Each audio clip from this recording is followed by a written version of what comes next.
Hello and welcome to the Jazz Jam Podcast. I'm your host, Dwayne Gunnels, joined by my co-host, Max Levy. Welcome to episode 11 of our podcast. We're going to be getting into a classic piano trio album by the Oscar Peterson Trio. It is the album entitled Night Train. Pretty excited to get into this one, but before we get into the album, we're going to get into our jazz question of the week. And the question of the week is a question that I have for Max this week. So first of all, Max, how are you doing this week? How's your week been? I'm doing well. It's been a busy week. I know you have been busy as well, but I'm ready to get back into it, going over these albums. This is a great one. This is one you and I know, have listened to for a long time, The Great Night Train from Oscar Peterson. And there's just so much to go over and talk about, and I'm looking forward to it. And it's good to be here. I'm glad we're doing this. Yeah, this was definitely an album that we were going to get to at some point in time. With me picking albums, it was going to be sooner rather than later. So yeah, before we get into the album, the jazz question of the week that I have for you are, what are some of your favorite jazz history books or jazz biographies, and maybe some books that people should check out if they're into jazz history? That's a great question, and there are so many books out there you could, find and go over and think about reading. I mean, there's just so many. I would say there are kind of a few essential ones. Number one being Miles Davis's autobiography that he kind of wrote with Quincy Troupe, and it's pretty raw, and a lot of it I think is just Miles talking. And, Quincy Troupe kind of just transcribed what Miles was saying and then put it in a book form. And it's a lot of interesting tidbits about Miles's life and his relationships with people like Charlie Parker. And, Miles had a very transformative career, very full career. He kind of developed his sound and his musical approach every 10 years. And so you get a sense of that with this book. And he also is kind of known for exaggerating and spreading lies and spreading the truth. And so that's Miles Davis's autobiography to check out. That, you'll find out a lot of information that may or may not be true or may not be exaggerated, but it's definitely something to read and check out. And you just get a sense of who Miles was. There's quite a few curse words in there. So it's very raw and very, authentic, but that's a good starting place. Another great person to really follow is the author Terry Teachout. And Terry Teachout, I believe he recently passed away a couple of months ago, but he has a number of great jazz biographies, one of them being about Duke, the great Duke Ellington. And so he has a book called Duke, A Life of Duke Ellington. And he also wrote a book on Louis Armstrong that I mentioned on an earlier episode when we went over Satchmo at Pasadena. And that one is called Pops. And that's about Louis Armstrong. Pops, A Life of Louis Armstrong. So those two books from Terry Teachout would be great. Just great books to check out. And then there's definitely one more I would also suggest, and that is from the drummer Arthur Taylor. So a lot of times we'll see Art Taylor's name as a drummer on a record and an essential part of the rhythm section on a number of albums, but he also wrote a book called Notes and Tones. And so Notes and Tones is a series of musician to musician interviews that Arthur Taylor conducted. And so it's just a transcription of those interviews one-on-one that he did with a lot of great players, including Art Blakey, Betty Carter, Kenny Clark, Miles Davis, Carmen McRae, Errol Garner, Lockjaw Davis, Dexter Gordon. The list goes on. So that's a really cool book, and it's somewhat, controversial because of how honest it is. You really get a sense of what, for instance, Max Roach thought about with the civil rights movement and what he wanted to do musically to kind of reflect that change. So there's just a lot of unique perspectives you can get from Arthur Taylor's Notes and Tones. Yeah, that's super interesting. That's like a kind of a different format to a jazz kind of jazz book. So I'll definitely, I want to check that one out for sure. Yeah, and then there's a couple others. There's a great author in Kansas City named Chuck Haddix, or Chuck Haddix, spelled Haddix. And so he's got two books out, one called Kansas City Jazz, from ragtime to bebop. And it's basically just a history book of all the names, all the players, all the venues, all of the interactions and relationships of musicians from that time.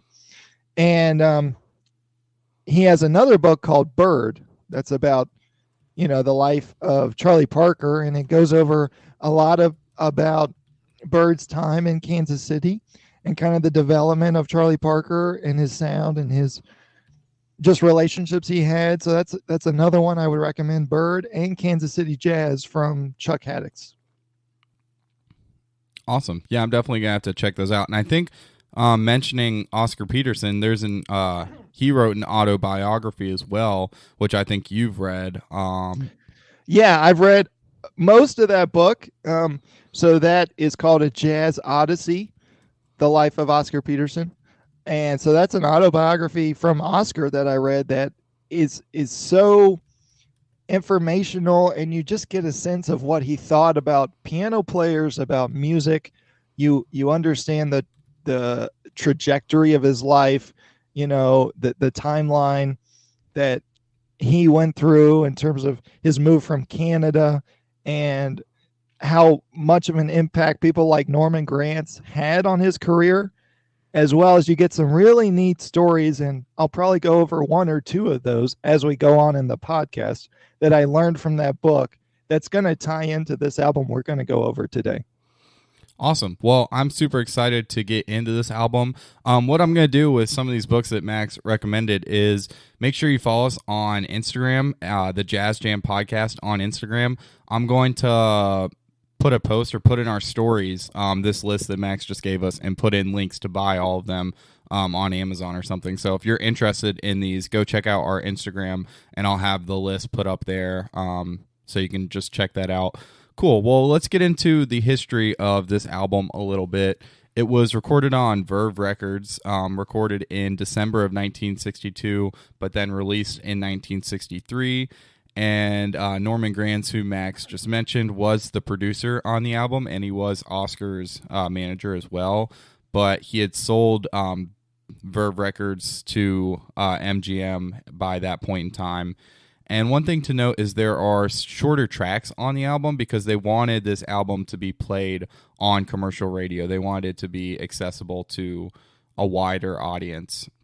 And this is just a very influential jazz album, as we kind of already mentioned in the intro. Definitely as far as like jazz piano trio goes and kind of blues swing goes, this is one of the most prolific and influential albums, and one of Oscar's most highly touted albums as well. So super excited to get into it. Let's get into the personnel a little bit. Max, why don't you run us through the personnel on this album, as you are our resident history geek? Well, I take that with honor. So of course we're starting out with the great Oscar Peterson, the piano player extraordinaire, both just in jazz history and on this album.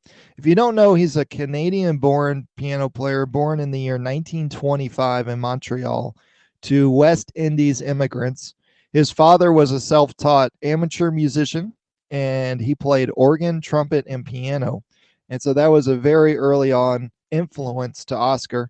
And so Oscar, began playing by the age of 5 because he was surrounded by the music. He started studying with a number of classical piano players, and he was practicing 4 to 6 hours a day when he was, a young guy really getting into the piano. So a lot of his foundation he learned straight away as a kid, and was continually taking lessons. And by the age of 14 years old, he had won the Canadian National Music Competition. And just after that, he dropped out of high school as he got better and started getting into more jazz and pop music. And he started touring with the great Maynard Ferguson. So he dropped out of high school, never graduated high school to pursue his music career, From 1945 to 49, he worked with a trio, and he recorded for Victor Records. And those records showcased his love for boogie woogie. And he has a huge, fantastic swing feel. And you can hear that on this album we're going to go over, but that dates back to the late 40s, where you can hear how prevalent his swing was. And he was influenced by the likes of Nat King Cole and Teddy Wilson. And as you've mentioned before on a previous episode, he was heavily influenced by the great Art Tatum. And later on, the two would become friends, he and Art Tatum. And a lot of times, Oscar was kind of intimidated. He would go and hear Art Tatum play, and he would not want to sit in. He would be very shy or bashful around Art Tatum, and he just adored everything that was Art Tatum. So it's just very interesting reading about the relationships between these different players. And then we get into the relationship between Norman Granz and Oscar Peterson. So Norm Granz had heard him a couple of times in the mid 40s or so, and he wasn't that impressed. But in 1949, Granz heard Oscar Peterson play at a club in Canada, and he brought him down to the U.S. to play on a Jazz at the Philharmonic concert. And true story about that concert was that I gathered from reading Oscar Peterson's autobiography, A Jazz Odyssey, was that at that first concert that Oscar Peterson played at, he was not technically legally supposed to be on a stage. He did not have a work visa, or the work visa was in process. So what occurred was, at that 49 Jazz at the Philharmonic concert, he had Oscar Peterson sit in the audience, and then he had the band already on stage playing, and they, made a shtick out of it and said, does anybody here play piano? We need a piano player or something. And Oscar Peterson raised his hand, and so they brought him onto the stage. And so it looked like he was just an audience member, so that way they could get away with him not having a work visa at that moment. That's a crazy story. That's pretty funny. Yeah. So, there's a lot of trickery there. And, that wasn't that uncommon. They're going to find a way, and Oscar Peterson's so fantastic of a musician that, Norm Granz was more or less doing the right thing, even though he really wasn't. So, I don't know. Cool stories. So after that concert, I think everything legally was handled, and he started touring the U.S. a lot. And there was a 2-year period where I think it was just him and Ray Brown, the bass player, as a duo that toured hotels and, small venues. And then they added a third player by the early 1950s. And so he continued to record and play with various players, including Herb Ellis, Ray Brown, as I mentioned, Sam Jones, Ed Thigpen, Louis Hayes. And then later in the 70s, started playing with cats like Joe Pass and Niels Hennings Orsted Peterson, N-Hop as we call him. And he's also just known as a great collaborator on many different records. There's a great album with O.P. and Ben Webster, and another one with Clark Terry. There's one with Mel Jackson. There's been some stuff with him and Herbie Hancock, Benny Green. And so he's just, also you can tell he's just an all-around great person as well to work with. That's probably one of my favorite things about OP, Oscar Peterson. If we say OP, we're referring to Oscar Peterson. That's a kind of common nickname for him as well. That's just one of my favorite things is his massive discography. He played with so many different people with his trio. That Clark Terry album that you mentioned, it's called Oscar Peterson Trio +1, I believe is the name of the album. It's fantastic. It's definitely worth checking out. And I think personally, like, one of my goals in life is like to buy as many Oscar Peterson records as I can, because there are so many. There are hundreds of records. So anytime I go to a record store and I see an Oscar Peterson record that I don't have, I pretty much always buy it. So I think I'm at like 30 or 40 Oscar Peterson records, but I'm like not even close to being there. So yeah, it's that's cool. Pretty good. Yeah, that's pretty good. Yeah, it's not bad. But yeah, so many different players, and he played a lot. He had a lot of cool albums that were like he played different songbooks. Like he'd play, Duke Ellington on one songbook. He'd play one of the Gershwins on, Cole Porter. There's an album, a Cole Porter album. So Yep. just really cool how he'd take an album, he'd do a whole songbook, or take like the greatest hits of a songbook and make it into an album. So there's plenty of OP to check out and plenty of him, playing different composers, which is really cool as well. Yeah, OP released over 200 recordings, and he also won 7 Grammy Awards and the Lifetime Achievement Award from the Recording Academy. And by the late 90s, his health was kind of declining. He had a stroke, and he had bouts of issues with arthritis. And so he occasionally toured and performed on and off in his later years, and he passed away in December of 2007 due to kidney failure. So he had a pretty long career. And, there's just so much opportunity to check out Oscar Peterson. Yeah, definitely lucky that he did have a super long career. One thing I wanted to mention earlier is with the arthritis. You had mentioned that he grew up playing 4-6 hours a day. He actually developed arthritis when he was pretty young, but it's something that got worse as he got older. But it was noted that he struggled with arthritis even in like the 60s. He was already starting to struggle with arthritis, and some of the gigs that he would be on, he'd be dealing with that. So probably came from those 4 to 6 hours of playing when he was younger, for sure. Yeah, that's a good point. I forgot to mention that. Yeah, it's something he dealt with on and off, and of course, as you get older, it gets worse. So he was dealing with that, and just had some other health issues that caught up to him in those later years. Yeah, for sure. But luckily, he had a long life. We talked about all the albums, so plenty of OP to be listened to. So that's great. Max, why don't you tell us about Ray Brown, the prolific bassist on the album? Yeah, if you ask me, Ray Brown is probably one of the best upright bass players of the 20th century. Mm-hmm.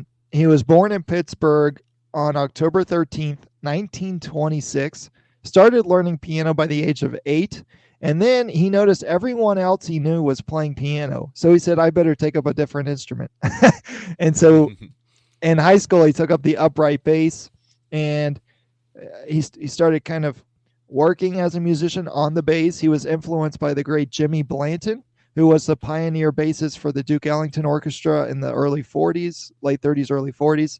And Ray Brown played in a lot of local bands before moving to New York City after high school. And he wanted to play on 52nd Street. At that time, everybody you could think of was playing on 52nd Street, and that's where the scene was. And so soon after he moved to New York, he was picked up almost immediately by the great Dizzy Gillespie, more or less on the spot.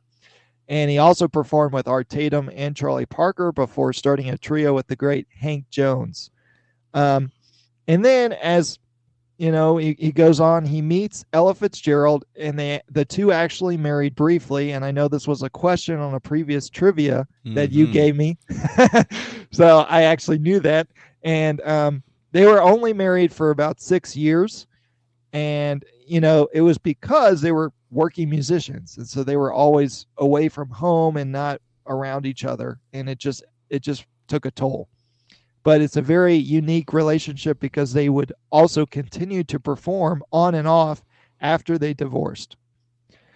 Then as he continues to play, Ray Brown becomes a member of Oscar Peterson's trio in the 50s and all the way to 1965, where he becomes more of a session musician for Norman Granz. After those years, after the 1960s, Brown became kind of a studio musician in LA, recording with such greats as Steely Dan. And then he toured and played with Lorenzo Almeida, Gene Harris, Elvis Costello, Bobby Enriquez, Andre Previn. And he would tour with his own trio on and off until his death in the year 2002. And he actually died in his sleep after playing a round of golf before a gig he had in Indianapolis, Indiana. What a way. That's like, if you're going to go out, like that's not the worst way to go out. Like you're going out, just had a round of golf. You're going to play. I mean, it sucks that the gig, obviously he didn't make the gig. He didn't make the gig. But he was obviously still playing. He was still playing golf. So, Yeah, and he was old at that point. So yeah, it's cool because we've talked about so many jazz musicians and people in the history that have died young or in tragic ways. So it's good to hear about some musicians who lived long lives and died in old age. So that's the case with all three of these guys in the Oscar Peterson Trio. That's right. And there's just a huge discography. You'll see Ray Brown's name almost anywhere you can think of. And like I said, even with rock and roll groups or classic rock groups like Steely Dan, he would record for. So he's kind of everywhere, all around great musician and just a good. I see another guy that seemed like somebody that was so much fun to work with. And he was always swinging and just a super great musician and seemingly a super great guy. Yeah, he's one of my favorite upright bass players to listen to for sure. I can definitely agree with that sentiment, Max. All right, and then we got drummer Ed Thigpen, who's the third member of the Oscar Peterson Trio at the time of this album. He was born in Chicago in the year 1930. His father, Ben Thigpen, was a drummer, actually, and he performed with the great Andy Kirk. And if you don't know, Andy Kirk and his orchestra is a very important player in the development of the swing era. When we talk about the history of jazz music, it's a very important swing era band that was based out of Kansas City. And so, as you know, Kansas City at that time was kind of the hub for the swing feel and just the development of jazz at that time in the 30s, late 20s, 30s. So Ed Thigpen himself studied sociology, and he pursued a music career after attending college in East St. Louis, where I believe his dad was living at the time.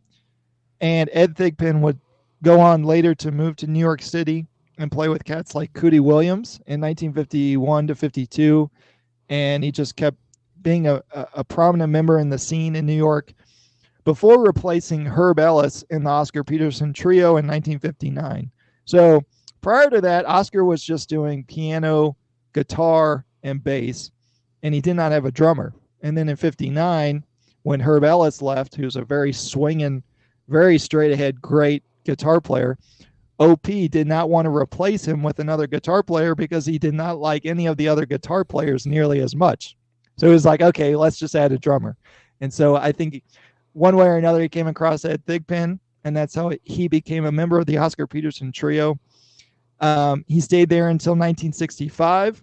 He went on to tour with Ella Fitzgerald until 1972, when he moved to Copenhagen following several other American expatriate jazz musicians. So if you don't know, around the 60s, early 70s, a lot of swing or straight ahead jazz players moved overseas to Europe to perform because there were just an abundance of opportunities for them to perform, whereas in the States, the rise of rock and roll limited their opportunities, and so they moved overseas to play more and more gigs. And so Ed Thigpen did that as well, and he would go on to play with people like Kenny Drew, Thad Jones, N-Hop, Clark Terry, Lockjaw Davis, and so many more.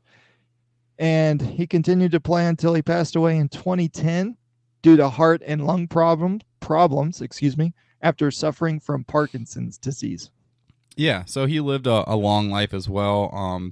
He died when he was 80, so he was an older guy. But yeah, Ed Thigpen, it's one thing that's really cool is that a lot of times in jazz you get kind of like rotating casts, and guys who are on the same record label will play together a lot, but not always in bands. There are some bands that kind of stick out to me when you think of like, maybe the Cannonball Adderley Quintet or the Miles Davis Quintet, some of those groups that have a little bit more longevity. But I think that that's one thing that's really cool about the Oscar Peterson Trio is that they did have some longevity, and there's a stint of years where it's these three guys playing together, and we get a string of albums with them. So you kind of get to get familiarized with their sound and, get to hear them throughout the years a little bit. So I think that that's one really cool thing. And one thing that we don't always get in jazz is a band that really stays together for a while. So I really enjoy that about the trio.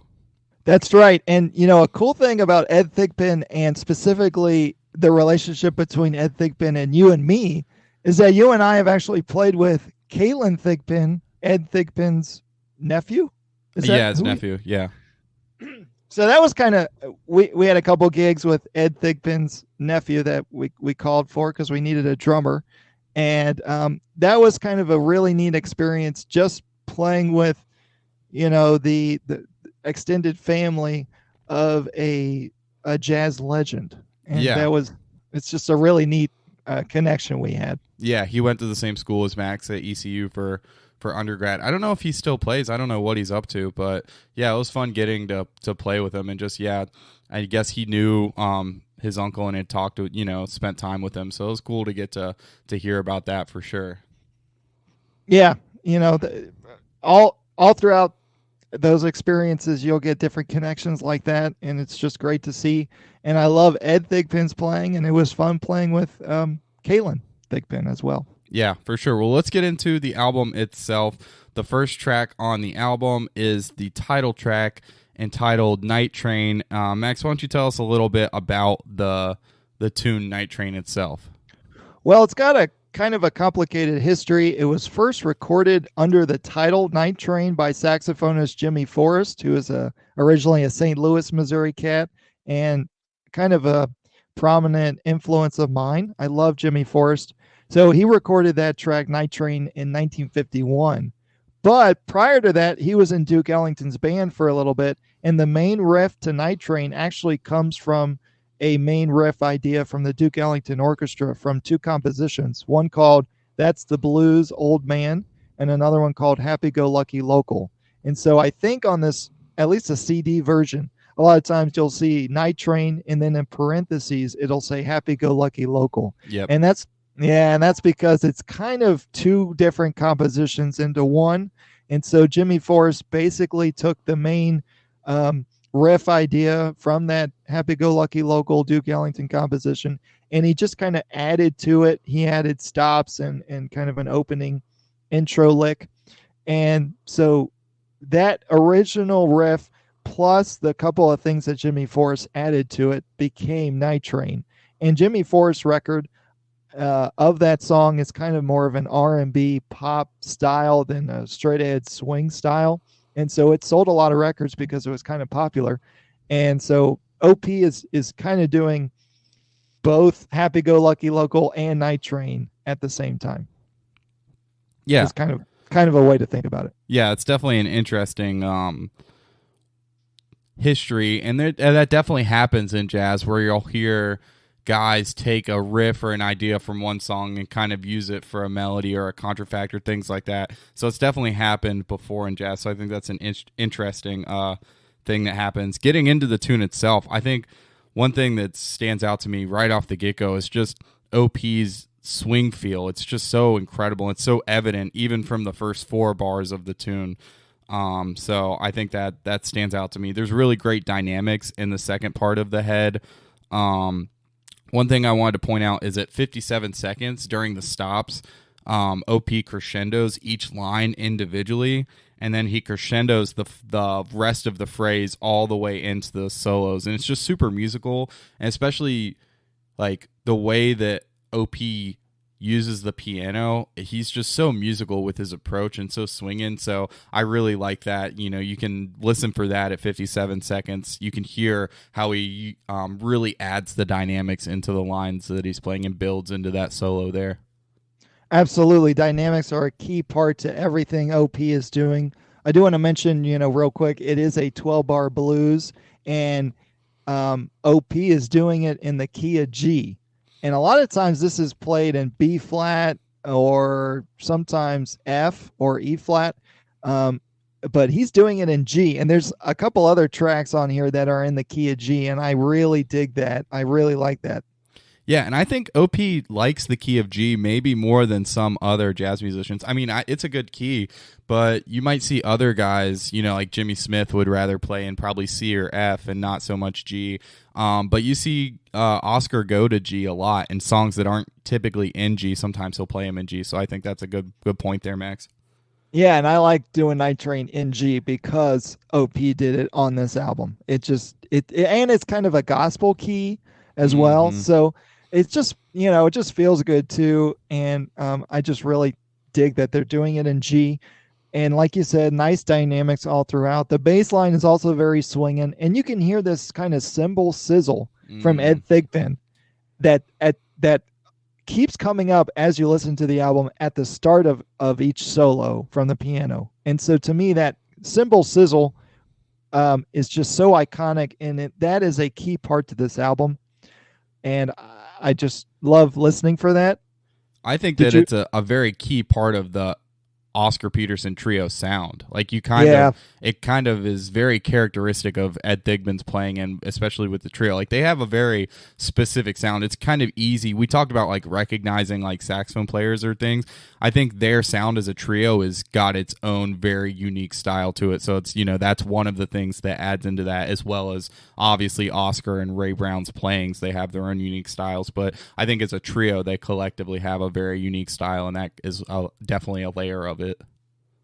Absolutely. And then as you keep listening, all you hear is style from Oscar Peterson. There's some grace notes almost at 130 to 133. The head riff kind of comes back in at 155 as a divider between the keys solo and the bass solo. And I love that sort of arranging that Oscar Peterson is kind of known for. Yeah, I definitely love that arranging. I want to touch on something that you said, that section from 130 to 133. His blues lines are just so swinging, and he swings harder than most other people. And one thing that I want to point out is one thing that he does super often is at 132 he really lays back on the beat. So that's like when you're swinging, obviously there's this push and pull on the beat, but one thing that Oscar does is what's called laying back on the beat, which is where you're playing behind the beat, but you're doing it intentionally. And so he does that there, and he does it so well, it just adds a lot of depth to the swing feel into the pocket when you're able to lay back on the beat like that and really swing a little bit harder from doing that. So definitely that riff that you pointed out there, I want to point out that Oscar's laying back on that, which really adds to the feel there. Yeah, as you listen to OP, you'll get a sense of how he is so terrific at pushing and pulling the beat. And that's one of those moments, and it'll come up over and over and over again. And that is the swing effect that you don't get from every player. And that's a key thing to listen to when you're listening to OP. And then as it goes on, you get a Ray Brown bass solo, and it starts unaccompanied. And I love how open it feels. And Ray Brown is just, open to play what he wants. And it's just a neat part to the beginning of that solo. Yeah, and to kind of feed off of that, one thing that I really like that Ray does is he plays a lick and then he kind of gives it some space to breathe, even though there's no one else playing. Like, he's not afraid to use space and there just be complete silence, because that silence can speak as much as what you're playing at times. So I really like Ray Brown's approach there and how he does that. Yeah, it's not about the notes that you play, it's about the notes that you don't play. Yeah. And so that's a key aspect to, really great jazz improvisers is their use of space and how well they input space in between certain ideas for effect, whether emotional or improvisatory. In some way, again, the swing feel is both how you play your eighth notes and your feeling, but also it's about the space in between the notes that you're playing. And that's what dictates the push and pull even more so, is the space in between the notes, not the notes themselves. That's well said. Yeah, well, I've had some time to think about it. But yes, that's a key thing to listen for as Ray Brown starts his solo. And in the last part of the form, it's also kind of unaccompanied. He starts to take up some kind of stop time interlude sections. And there's no drums during the first full chorus of the bass solo, but the brushes enter in the second chorus. So it's neat to hear what Ed Thigpen is doing behind the bass. And I love Ed's playing behind Ray Brown's solo. And there's also no piano during, I can't remember if it's the first and second, or at least the first chorus at all. So it's just really open. During the first chorus, there is piano. So there's like a bit of like a call and response between the bass and the piano in the first solo section. And one thing that Ray Brown does during that section is he uses some bends that are just really tasteful, and they're like kind of subtle, but it's just really tasteful. And you can tell that he's just his style and his technique is so good. But yeah, like Max said, then the second half of the solo, OP cuts out, the piano cuts out, and it's just bass and drums. And one thing that I really like that Ray Brown does is he kind of keeps using these like pedal notes to come back to, and it's cool as a rhythmic idea, but it's also highlighting the form as well, the blues form. So he's using the 1 and the 4. So he'll play like a lick, and they'll go dum dum ba ba dibba dibba dum dum dum. So it's cool. It's rhythmic. It keeps the form. It's just a really cool technique, and it gives it that swing feel to it as well that we talked about that they're so good at. Yeah, it's always swinging, and I would also say it's also kind of riff oriented, which is the Kansas City style, really in the pocket swing effect that I think Ray Brown is pulling from a little bit here. And then after that bass solo, OP comes back in and has kind of a second solo, and this is more of a boogie-woogie feel. So if you listen for that left hand, you get the sense of that boogie-woogie influence, the James P. Johnson sort of thing. There's so much to talk about there. Did you hear that? What'd you think about that kind of almost second piano solo? Yeah, I love that. Yeah, you can definitely get the left hand stride, or boogie woogie as we would call it, which is just where your left hand is kind of striding up and down the piano like a James Johnson, Fats Waller, or Art Tatum, that stride feel. And it's something that Oscar's really good at.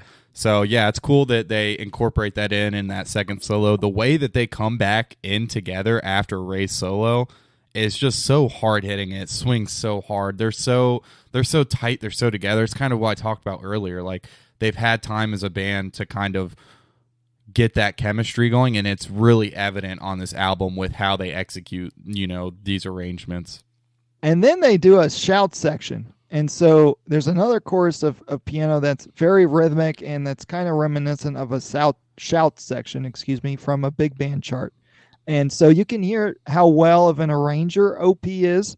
And I know specifically during those 2-3 years where he was touring just as a duo, and sometimes as it went on with a trio with guitar, they would spend, their time during the day are working on arrangements and working on tunes and different ways to arrange songs rather than just learn heads and play solos. It was a whole different dynamic, and it really makes for a succinct sound and a group that clearly works and plays well together. Yeah, and that's a great point. I think that's something about this album, because if we're being completely honest, like, this album is pretty much just all blues stuff. There's a little bit of some different stuff. The ballads are a little bit different, and the last song's a little bit different. But it's pretty much just all different, like, blues songs and blues forms, whether it be a 12-bar or there is an 8-bar in there as well. But the thing that makes this album what it is their chemistry and the arranging. And I think that's like, the songs, although they're different blues songs, they're arranged so well that they showcase so much of their style and OP's ability and all of their abilities. So I think that's a really good point there, is that they could take a blues song and play it in 20 different ways and 20 different arrangements, and it's just super interesting and complex and swinging super hard. So I think that's a really good point there, Max. Yeah, and as they go out on this track, they have a nice dynamic build during the head out, and it just goes right into a cool kind of softer, easy listening ending. And so the movement of dynamics that we were talking about earlier, you can hear that at the end of Night Train as well. Yeah, I really like this ending. It kind of just ends with the piano and the bass playing one note at a time together. Like, I think it's 4 or 5 notes, and it's just like a cool way to end the song, and it just speaks to that arranging. It's obviously well thought out. Yep. All right. Are we ready to move on to track number 2? Yeah, let's get into the infamous track. Maybe not infamous, just famous. C-Jam Blues, which is written by Duke Ellington. Why don't you tell us a little bit about this one, Max? Yeah, so they're sticking with the blues. This is another 12-bar blues. Here they're in the key of C because it is called C-Jam Blues. So hopefully they'll stay in C, and that's play what they do. Play it in G. Just play C-Jam in G. As you mentioned, it is originally kind of composed by Duke Ellington. Originally kind of 1942 is the year we're thinking. But many people say that Barney Biggert, the clarinet and sometimes tenor sax player, actually came up with the riff idea that is the melody to C Jam Blues. That's what we were talking about. See, it happens a lot. Yeah, it's another thing where, it's may not be what it says on the paper, who originally wrote it or who originally published it or who originally came up with it. So I don't know who originally came up with C Jam Blues, but on paper it says Duke, and some say Barney Biggard. And if you don't know, it's just a melody based on the 1 and the 5, and it's just 2 notes, G and C, and you just repeat G G G G G G G C. So that's all the melody is. And later on, it was adapted to also include lyrics, and that version is called Duke's Place. So there are lyrics added to it after it became kind of a popular riff blues tune. It is one of the most simple compositions when you think of the melody, but it just goes to show that, like, the melody, you don't have to write like the most complicated bebop lines in a melody. You could literally play one note. I mean, there are like one note samba and thing like that. Yep. And this one's just 2 notes. Literally, the entire melody's 2 notes, but it's still swinging. And like, so I think this just goes to show that sometimes simpler is better. And so yeah, this is one of the most simple or melodies you'll ever hear. Super easy to learn. So if you've got any sense of rhythm, you can learn it. I think everyone can play C Jam Blues. I think, which is a good thing. Yeah, exactly. That's a great starting place if you want to learn some basic jazz tunes. And I don't mean that in the sense that it's less than. I just mean that's a great starting place. Exactly. Yep. And players of all calibers can work on C Jam Blues. Yeah. So, and then with this arrangement, again, we get some arranging from the OP Trio. There's a nice 8-bar intro from the walking bass and then the drums, and then OP comes in, and it's kind of like they started almost on the 5th bar of the form, and then when OP comes in, it's the top of the 12-bar blues form, and he comes in with that 2-note head, and you can hear right away Ray Brown's swing, his feel, and just his drive on the instrument. It just comes out to me so much at the beginning of this track, during the melody, and right into the solos. And also, it's key to note that the tempo is not super fast. You'll hear OP play it later on in his career really, really fast. Extremely fast, just burning super hard.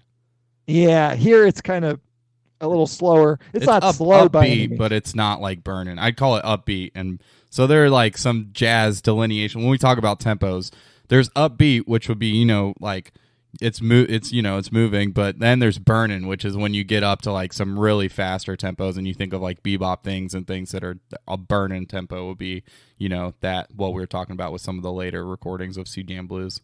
Yeah, something like 300 to 330 beats per minute is kind of burning. Yeah.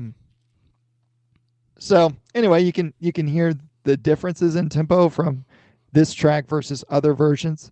And at the start of the solo, they do a stop time, the first 4 bars, and Oscar takes it. And so the rhythm section cuts out during those 4 bars, and Oscar just does solo.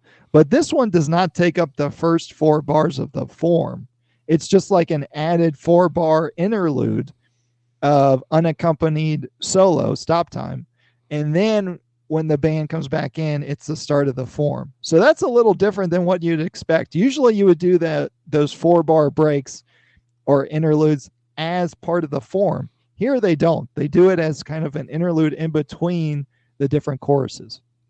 Yeah, it's definitely, it's definitely well arranged. And one thing that I think is cool is you can hear Oscar humming along during that 4-bar break. And it's easier to hear that there because there's no one else playing. But that's something that Oscar would do a lot. And you can hear it. If you're listening to this in headphones, you'll hear Oscar do that a good amount throughout the album. And he would do that fairly often. So that's right. And the cymbal sizzle comes out to me again when the rhythm section comes back in. And they only do those 4-bar interludes 4 times, and then it's straight ahead after that. Yeah, and one thing I wanted to point out that like stuck out to me is during that first 4-bar break, he really accents the note on beat 3 of the second measure of the break, and that's the note is C that he's playing there. So when he gets to that C, he really accents that C in the line. And I think that's just kind of clever because it is C jam blues. So listen to that break and you can hear him. He plays the line, and on that third beat of the second measure, he's like super accents the C that he's playing there. So I don't know if it's super on purpose that it is a C, but it's a cool thing that Oscar does there. If you didn't know, we are in the key of C on C Jam Blues. Yeah, and he's going to make sure you know. That's C right there. Really nice and accented for you. That is a clever moment, whether it was intentional or not. So it's great to hear that. And I'd say in general, OP is just so swinging. Stop times are filled very nicely. He has a great dynamic touch. Some ideas are pretty typical that you'd hear from OP, and you can hear him use these same ideas in later recordings of C Jam Blues that he does both in live concerts and on records. And there's just some really cool stuff that he does during those stop time bars. And like I said, they happen 4 times. The last one to me at 125 reminds me of something Ray Charles would play. Mm-hmm. And I don't know. It's just some of it is kind of almost, I don't know what to say, but it's just not necessarily only straight ahead swing ideas. It's kind of some early R&B, really blues, really boogie woogie influence. It's a mixture of a lot of things during those OP stop times. Yeah, definitely. There is a lot of stuff that when OP is really in like the blues stuff, some of that stuff reminds me of, and there are albums where Ray Charles would play like blues, jazz, piano stuff, and some of that sounds like some of the more bluesy Oscar Peterson stuff. So there definitely are some similarities there. I definitely get what you're saying there. I had the same exact note. His swing is just so ridiculously good, and it's so deep. One thing that he does is during the 4-bar break at 109, he uses one note, yet it's still so swinging, like just super duper swinging. And we can go back. Max tells us all the time. We've heard it. If you've been listening to this podcast, repeat the one note. Just play the one note. If you want to play one note, it's still swinging. And if OP says it's okay to do it, it's okay to do it. So Max has told us it's okay. And now OP is telling us it's okay. And so you can swing hard just playing one note. And OP is showing you that right there. I appreciate the praise.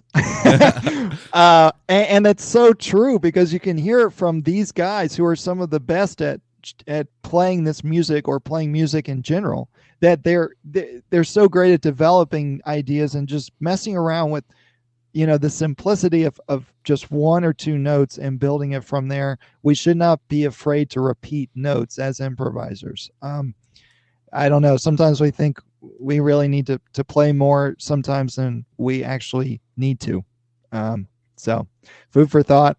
And then as it goes on, I think the idea at 208 is pretty riff based. And there's another moment where it screams Kansas City style to me. And he plays that often in later recordings as well. There's also some great lines at 230 to 254. And there it's kind of much more bop oriented. So you can hear the development in jazz just from everything that OP is doing. Yeah, for sure. There's 2 things I want to mention that I want to get to that section that you talked about, that kind of Kansas City swing style thing. First is that the way that Ed comes in and out, Ed Thigpen on the drums, he comes in and out of the breaks. It just stands out to me. It's so crisp, and he's really driving the swing really well. And these guys are just so tight that the way he comes in and out of the breaks, sometimes he'll do pickups back into the breaks and like maybe a rim shot out of the breaks. And it's super musical. It drives the swing super well, and it's just super tight. So I want to give Ed some credit where it's due there, because it can be easy to overlook that stuff, and it's just super, super well done. There's a run from 201 to 204, and my notes just says hot damn in all caps on that one. So that run is really killing from Oscar. And then if you listen to that section that Max was talking about from 207 to 230, that kind of Kansas City kind of rhythmic idea there, you can tell that the OP is improvising that. It's not something that's super arranged in the song, and that OP does the idea like twice, and then the group starts to hear that and they start to follow along with them, because the first few times Ed doesn't play the hits with them. Like the first time he doesn't play them, the second time he doesn't play them, but by the time they get to the third time that they're doing that kind of rhythmic idea, Ed and Ray they kind of start to chime in on it as well. So I think it just shows their communication and their musicality, that they're just listening.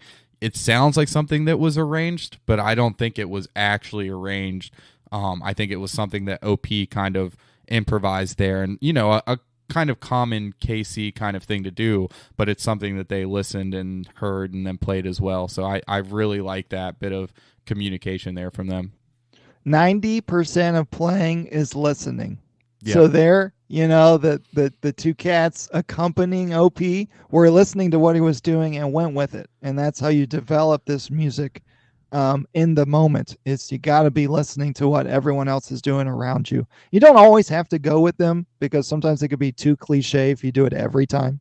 But a moment like that, it's just a prime example of how listening is such an important aspect of playing, and that's a key moment to listen for. Yeah. And then it's almost like with Oscar, they do it often. It's almost like on the spot arranging. Like, Oscar's so talented and he's got so many different ideas that a lot of times you'll hear in like live recordings and stuff, they're just following Oscar. Oscar will do something and they're just, they'll follow along. And so it's almost this on the spot arranging, which is really musical. It's really soulful. Obviously it's coming from the soul if you're able to do that, on the spot, and not just something that's super pre-thought out. It's a reflection of yourself and your emotions and musicality at the time. So I really enjoy it. Absolutely. That's why the album is called Night Train - the Oscar Peterson Trio. Yep. Not Night Train - the Oscar Peter or Night Train - Oscar Peterson. It's because they are a group, and you can hear how well they play together and how just supreme their playing is with one another in those moments. And that's why it's a group, not Oscar Peterson with these other guys that are just backing him up. They're an ensemble. Yep.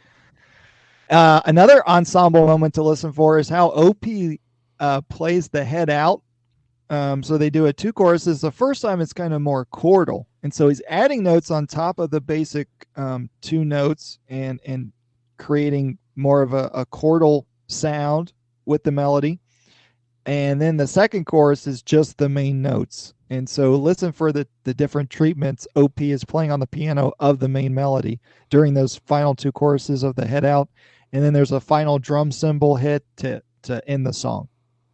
Yeah, for sure. I think the dynamics on the way out are they do this thing pretty often, and I think we like to do it as well, and it's pretty common, but they bring the dynamics down on like the head out. So it's definitely something to listen for. It's something that they do fairly often on the album, is kind of bring it kind of back out of that kind of hard driving swing into the melody.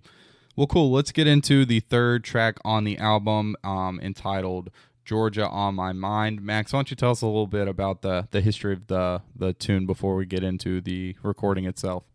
Yeah, this tune comes from the year 1930, written by Hoagy Carmichael. We've mentioned him before, one of the prominent songwriters of this great music.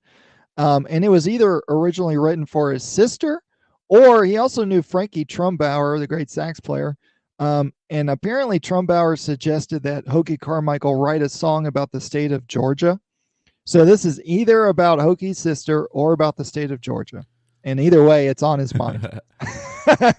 So I don't know. It's a great tune. Ray Charles is really known for covering it. And if you don't know, it's basically an AABA form. It's kind of in a minor key as well. So it's just one of those fundamental tunes of jazz music, and it's also kind of part of the Great American Songbook that we talk about all the time. Yeah, it's cool because it's kind of crossed over from, it is part of the Great American Songbook, and it's crossed over from jazz into, R&B with Ray Charles. And I think one thing that's interesting to note is that the Ray Charles recording of this tune came out before this was recorded. And I feel like there's definitely, we talked about Ray Charles and kind of the stylistic things with the blues. I think there's some influence from that recording on the way that the trio plays this track. And I think it's kind of evident from the beginning. In the Ray Charles recording, there's the string ensemble, the orchestra that's behind them. But I think you can kind of hear some odes to that in the way that OP approaches the song, the melody, and the intro into the song. You get the string intro in the Ray Charles recording, but you can kind of hear some influence in Oscar's playing on that in the intro as well. I think you're right. And In general, I think the tempo that they're taking on this Georgia on My Mind version is really the tempo that fits the song the best. A Mm-hmm. lot of times I hear cats play it too fast or just a little too slow, if there is such a thing. I don't know. You can make an argument that there's no such thing as too slow. I mean, if you listen to Gene Ammons play Angel Eyes, they're at like 42, 45 beats per minute. And it's, it's the most amazing thing ever. So soulful and still energetic at that tempo. So, I don't know if there's a such thing as too slow, but I just really dig the tempo that they're taking on this Georgia on My Mind version. There It just is seems, such thing as too fast on ballads, but I'd agree yeah, that sometimes you can't, like, if it's soulful and it's still moving, like, it's hard to play it too slow. And I agree. I love the kind of like more relaxed tempo on this. Not relaxed in a way that they're playing, but relaxed in the like kind of the soulful feel of it. absolutely. And you alluded to that nice rubato open piano solo to start. Very cool. The rhythm section's in at 18 seconds. And I hear a lot of nice left hand usage from OP Mm-hmm. during the melody. Um, and then Ray Brown comes in with moving lines or ideas that are just placed well all throughout. He's not just doing quarter notes or half notes, at least during those A sections. The bridge is kind of more half note playing from Ray Brown, but listen for how Ray on the bass is accompanying OP, Mm-hmm. and just the way they interact with each other musically is so effective. It's so moving and driving, but it's not forced. It's natural and it's effortless.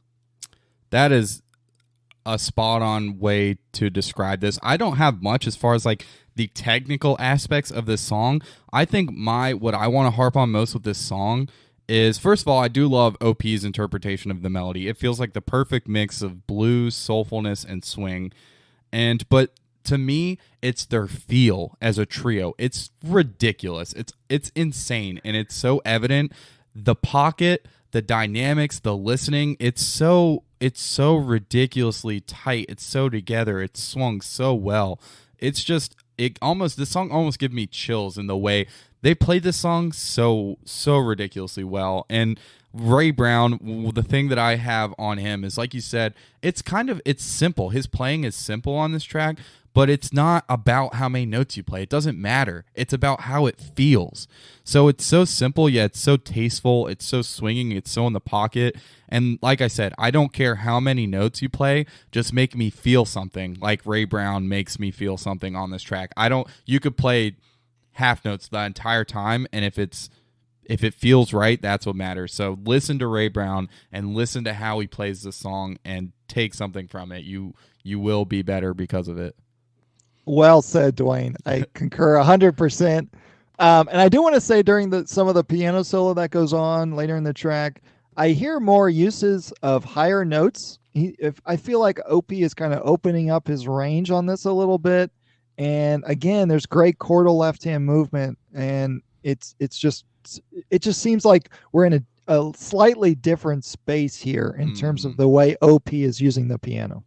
Yeah, for sure. And I think OP's left hand it's so good, and it almost, you don't even recognize that it's going on because it's just so on point.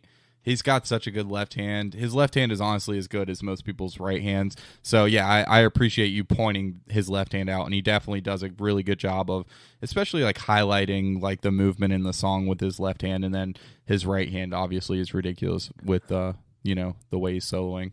Yeah, and the last thing I would say about Georgia on My Mind is there's no verbatim repeat of the melody at the end. So there's no head out, but I'm also not missing the head out. I get everything I've ever wanted from what they did, and I think they made the right call not repeating the melody, which is strange because I've always thought you need to repeat the melody at the end. But apparently I'm mistaken. You don't. You don't even notice it's not that. I mean, it's just so well played that they could have done whatever they wanted. Yeah, like they didn't have to repeat the melody. The melody's so well like played and so stylistically well done by OP in the beginning that it's like it doesn't feel like it needs to be done again. So I see what you're saying there, Max. All right, want to move on to Bag's Groove? Yeah, let's definitely get into Bag's Groove.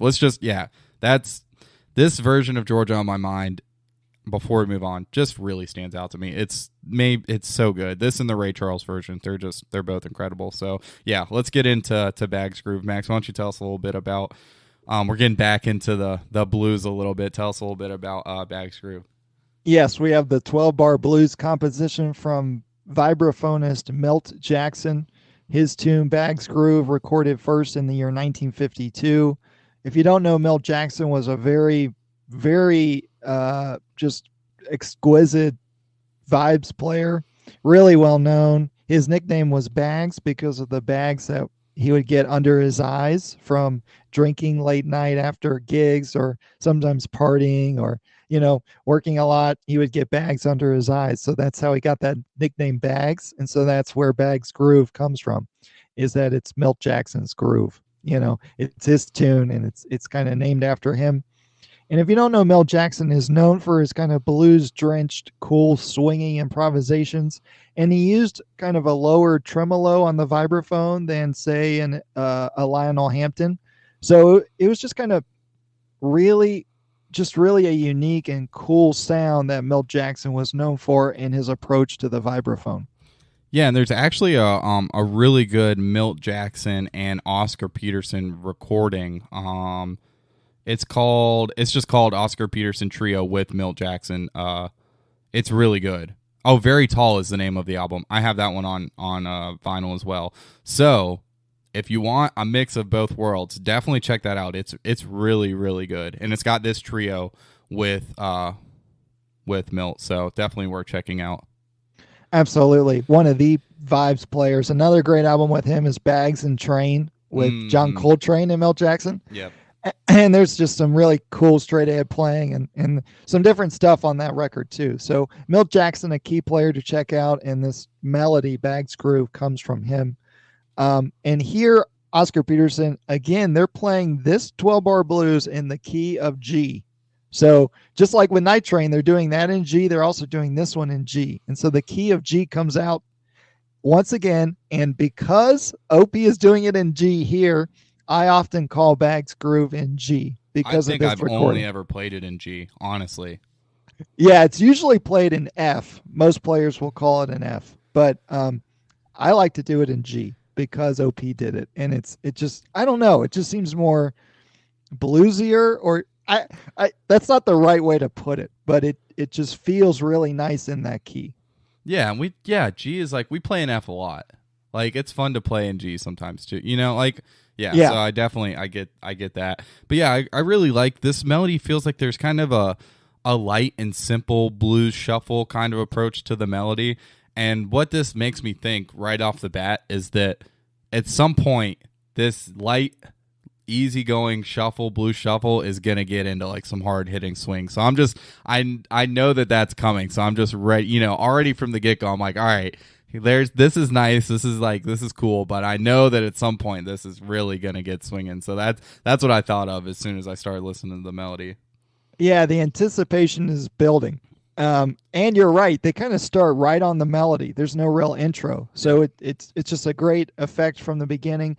And the way the melody is kind of written or usually played, there's a bar and a half of space after the riff idea is played, and so it's just one riff idea that's repeated in the form 3 times, and you play that 2 times through.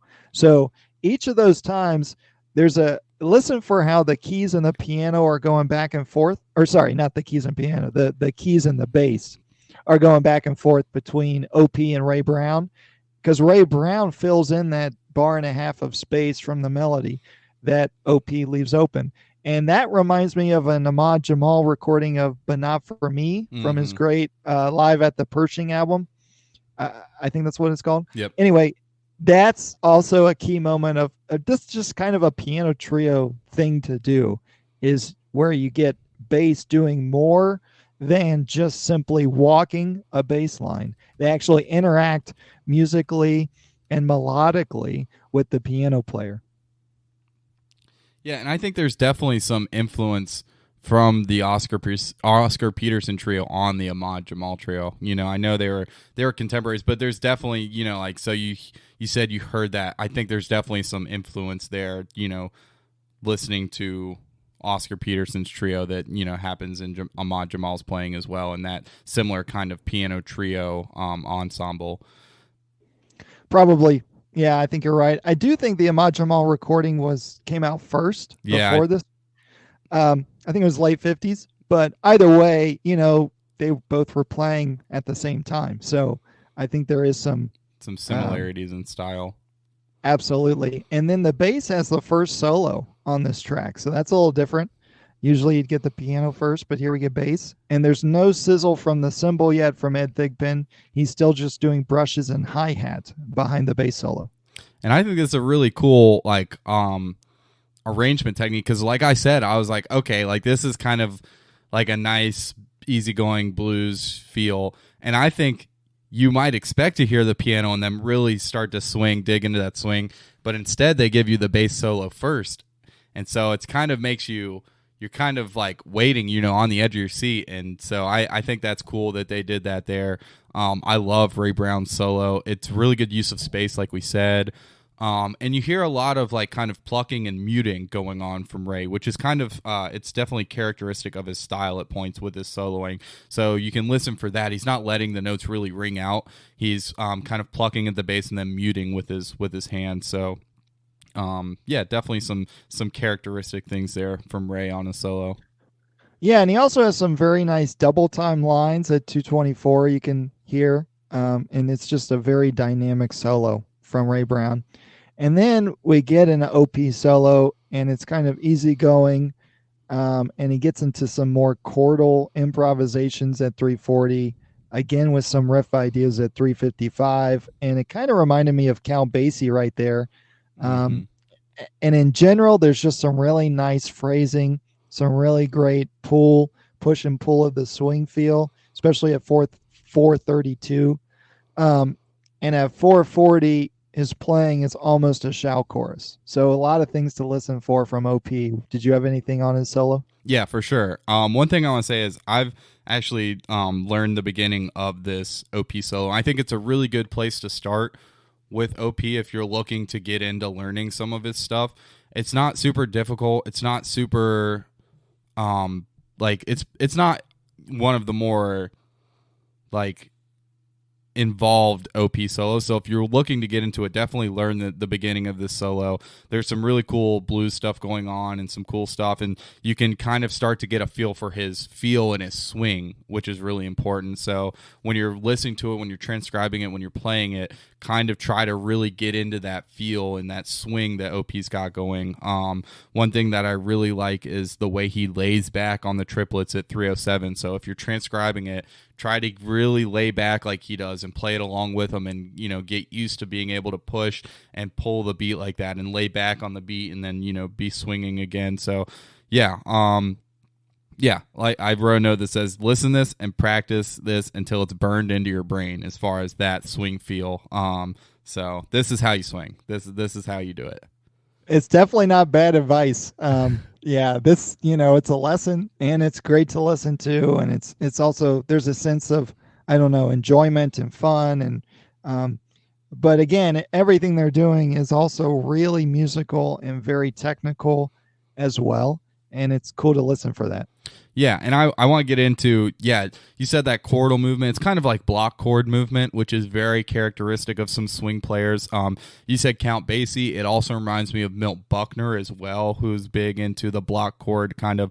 You take a melody, instead of playing a one note, you kind of play block chords with two hands, and you move the melody around in kind of these chords, it's really cool, and it's like kind of a gospel or a swing kind of thing. It's kind of used in both genres, so definitely enjoy what's going on there. And like Max said, another like quote unquote shout chorus, and it feels like another kind of improvised rhythmic chorus at 440, and within a measure or two of it starting, the whole trio is in, and it sounds like it's something that was meant to be the entire time. So yeah, definitely cool there. The use of they're kind of bringing in a lot of elements of swing, into blues compositions, which I really appreciate with the use of shout choruses and the block chords and the feel. So it's really cool how they kind of merge those together, and it's kind of what gives this album its sound, and it's why it's so iconic. Spot on. Very spot on. And then, dynamics come back into play again when the head is back in, and it just kind of moves down almost immediately, dynamically downward. And there's also some really nice hi-hat playing by Ed Thigpen, and then we end it with a final chord. Yep. Yeah. So kind of the typical thing that they do there, bring the dynamics out on the way out. Cool. Well, let's get into the fifth track on the album, entitled Moten Swing. Why don't you tell us about this standard, Max? Yeah, if you don't know, it's a 1932 standard from Benny Moten and his Kansas City Orchestra. It's a very important composition in the development of the swing era. So it's just one of those tunes that really kind of exemplifies everything that occurred and solidified with the swing feel in Kansas City at that time, and throughout the development of jazz. And if you don't know, Benny Moten and his KC Orchestra is a precursor to the Count Basie Orchestra.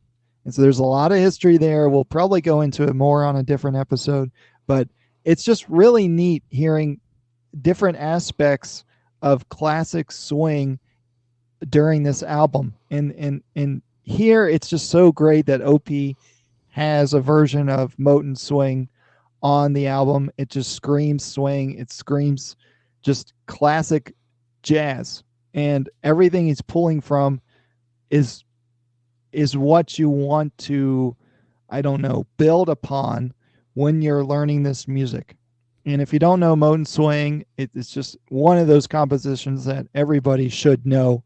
It's a 32 bar AABA form, and the bridge is in a different key, and most cats will play it in A flat.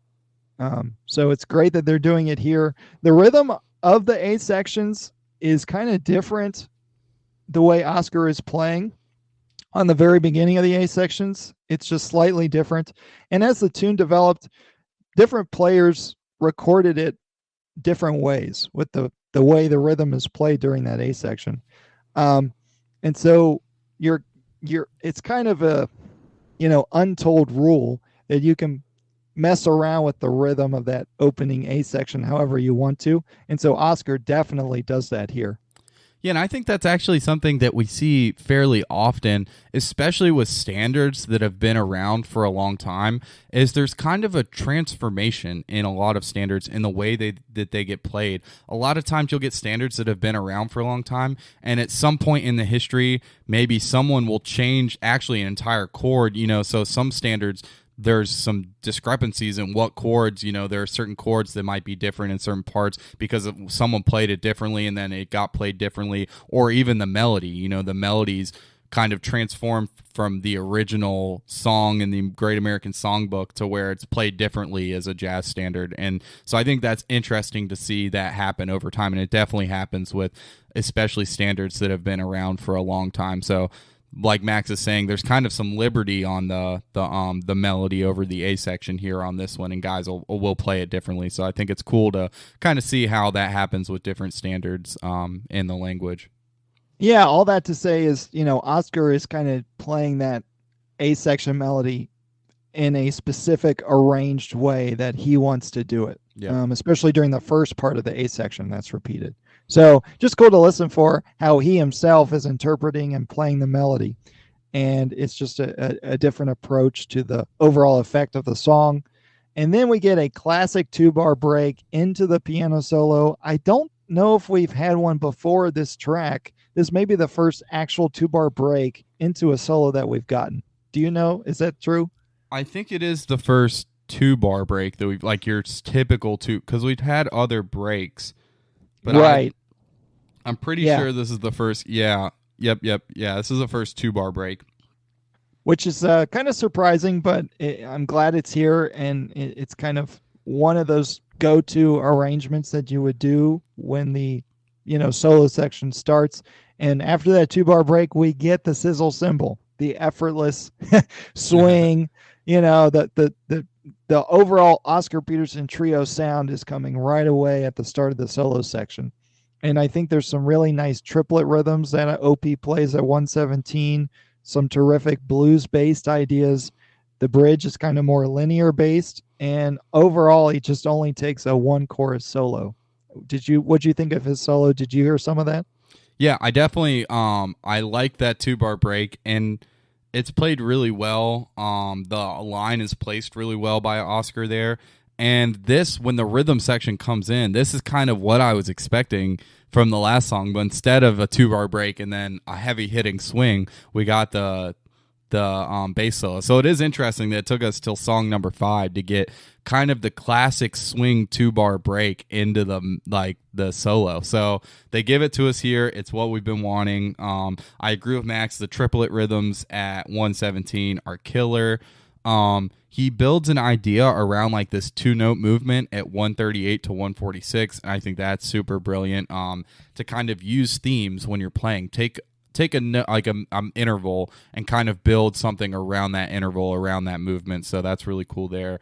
And yeah, they come back into the melody kind of hot and heavy, but it's a mixture between melody and solo over the first A section, and then they kind of bring the dynamics back down for the second A section and throughout the bridge. So I think that's kind of cool, is when they come back in with the melody, it's not strictly just melody, it's kind of a mix of melody / solo on the first A.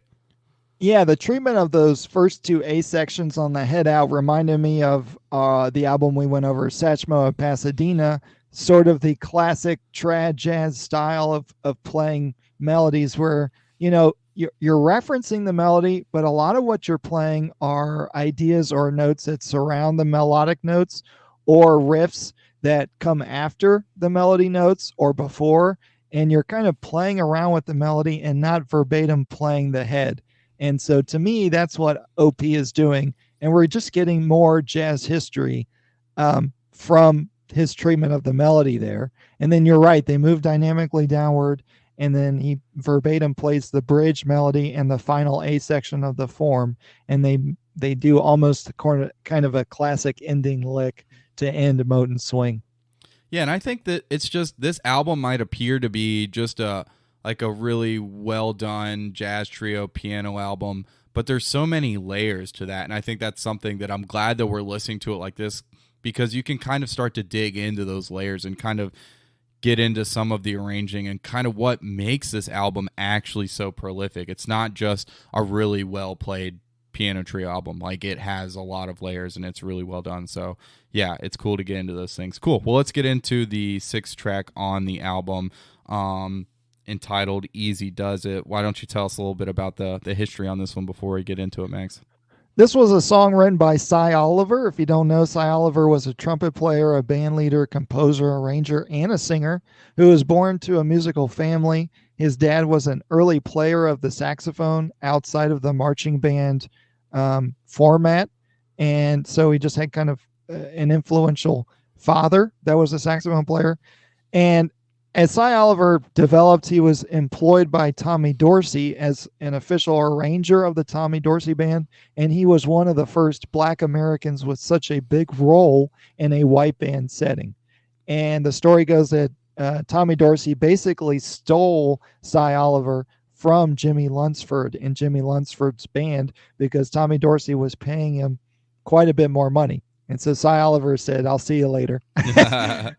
And he arranged for Tommy Dorsey's big band. And so he later also worked with the great Louis Armstrong and Frank Sinatra.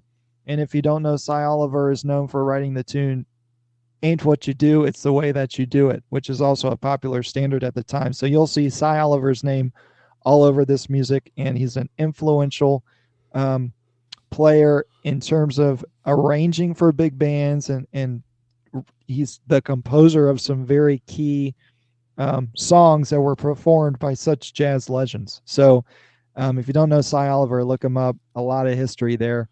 And this is also kind of a nice riff-based melody. This tune, Easy Does It. It's kind of an ABA 24 bar form is basically what I was getting, but it's also more or less just an 8-bar blues. And Opie takes his time with his ideas. I think he's very blues oriented during his solo.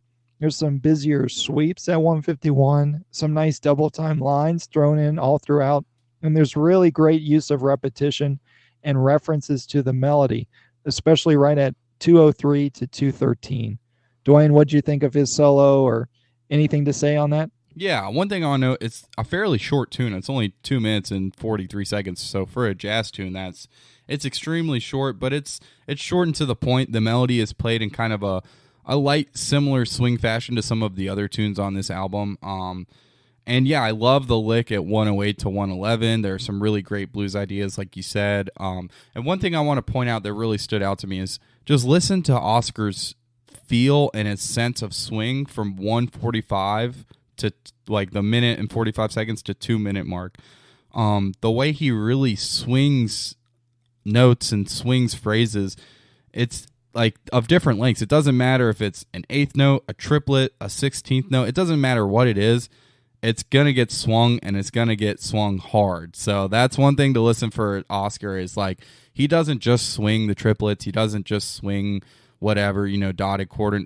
Everything's getting swung, and it's going to get swung hard. So listen to Oscar, the way he plays things, the way he swings his phrases. It's really good. And yeah, then they bring the dynamics back down on the head out, similarly to some other songs. So yeah, that was my main thought. It's just the Oscar's feel.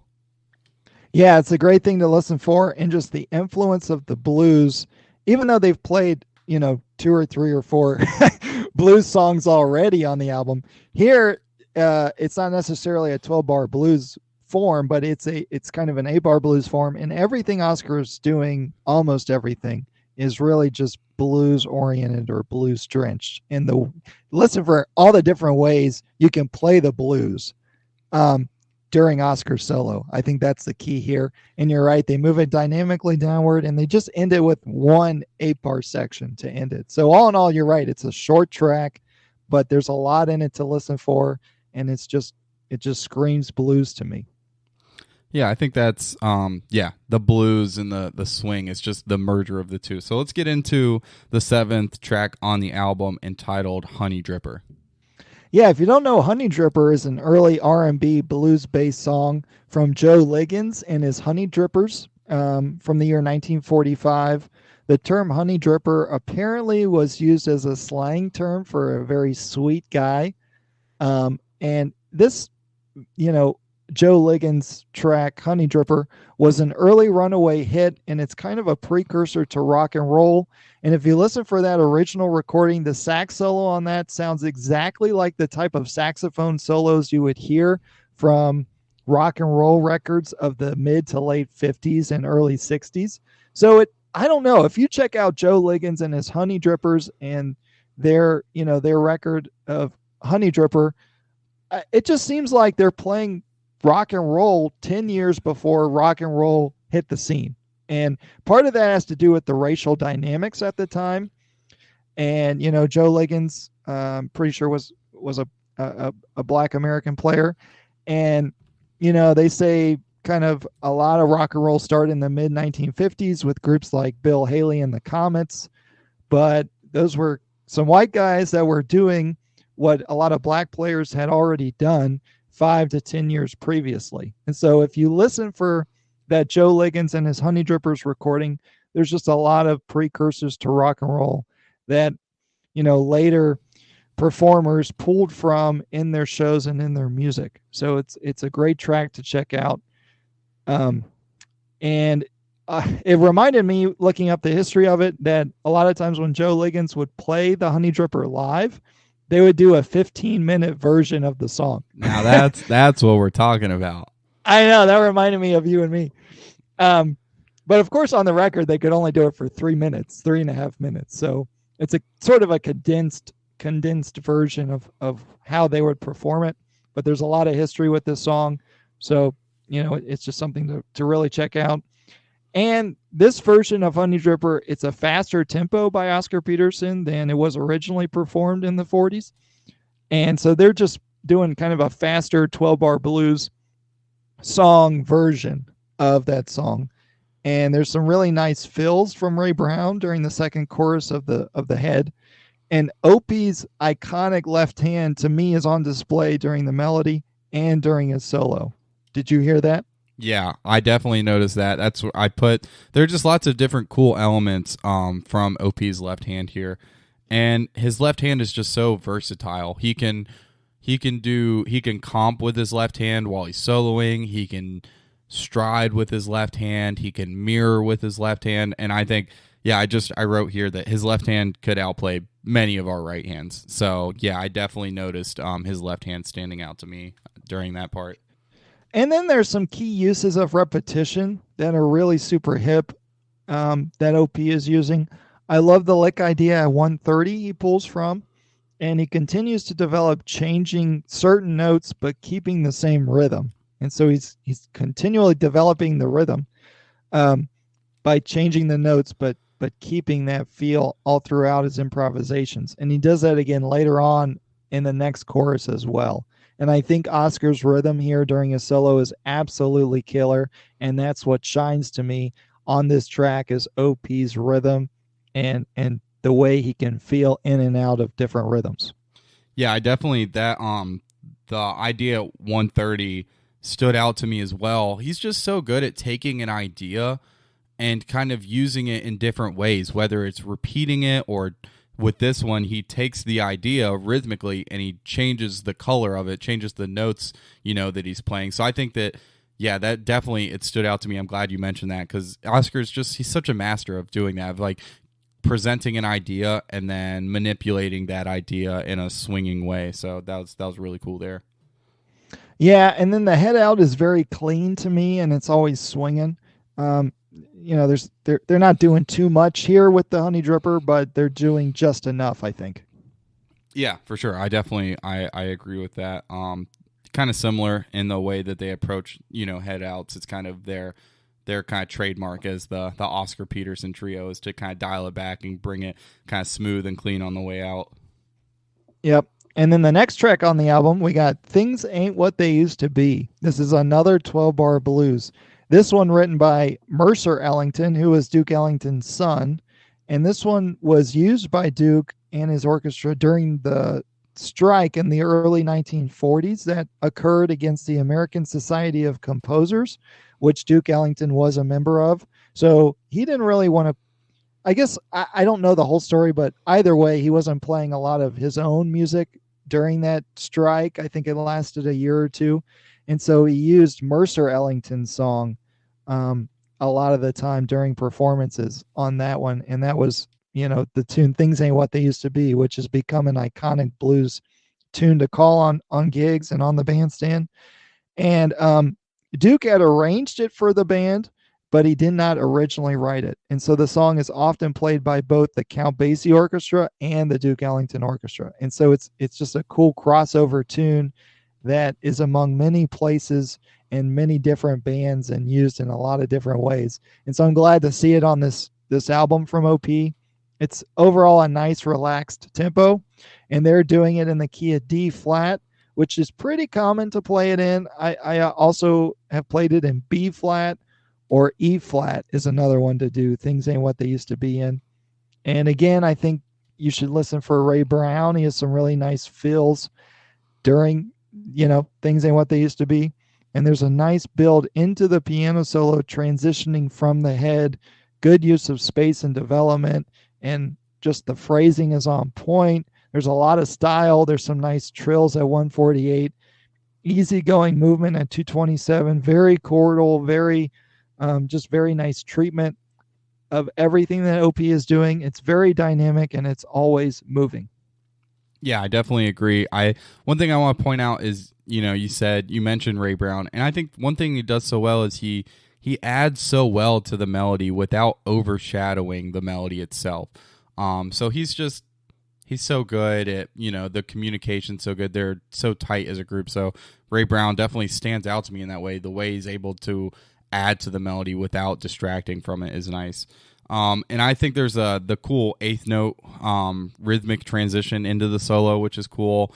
And then what OP does to start the solo is he starts it with an idea, and then he takes that same idea and kind of transposes it up and repeats it. So we're talking about, OP's style and how he can kind of give you ideas and use them in different ways. That's another way to do it, and that's a really common, technique But it just goes to show that he doesn't just play through lines, it's not just bebop lines, moving lines the whole time. Like, he's really good at, like, giving you an idea and then kind of playing with that idea. So that's definitely something he does there. Yeah, and then there's also one thing that he does at 122.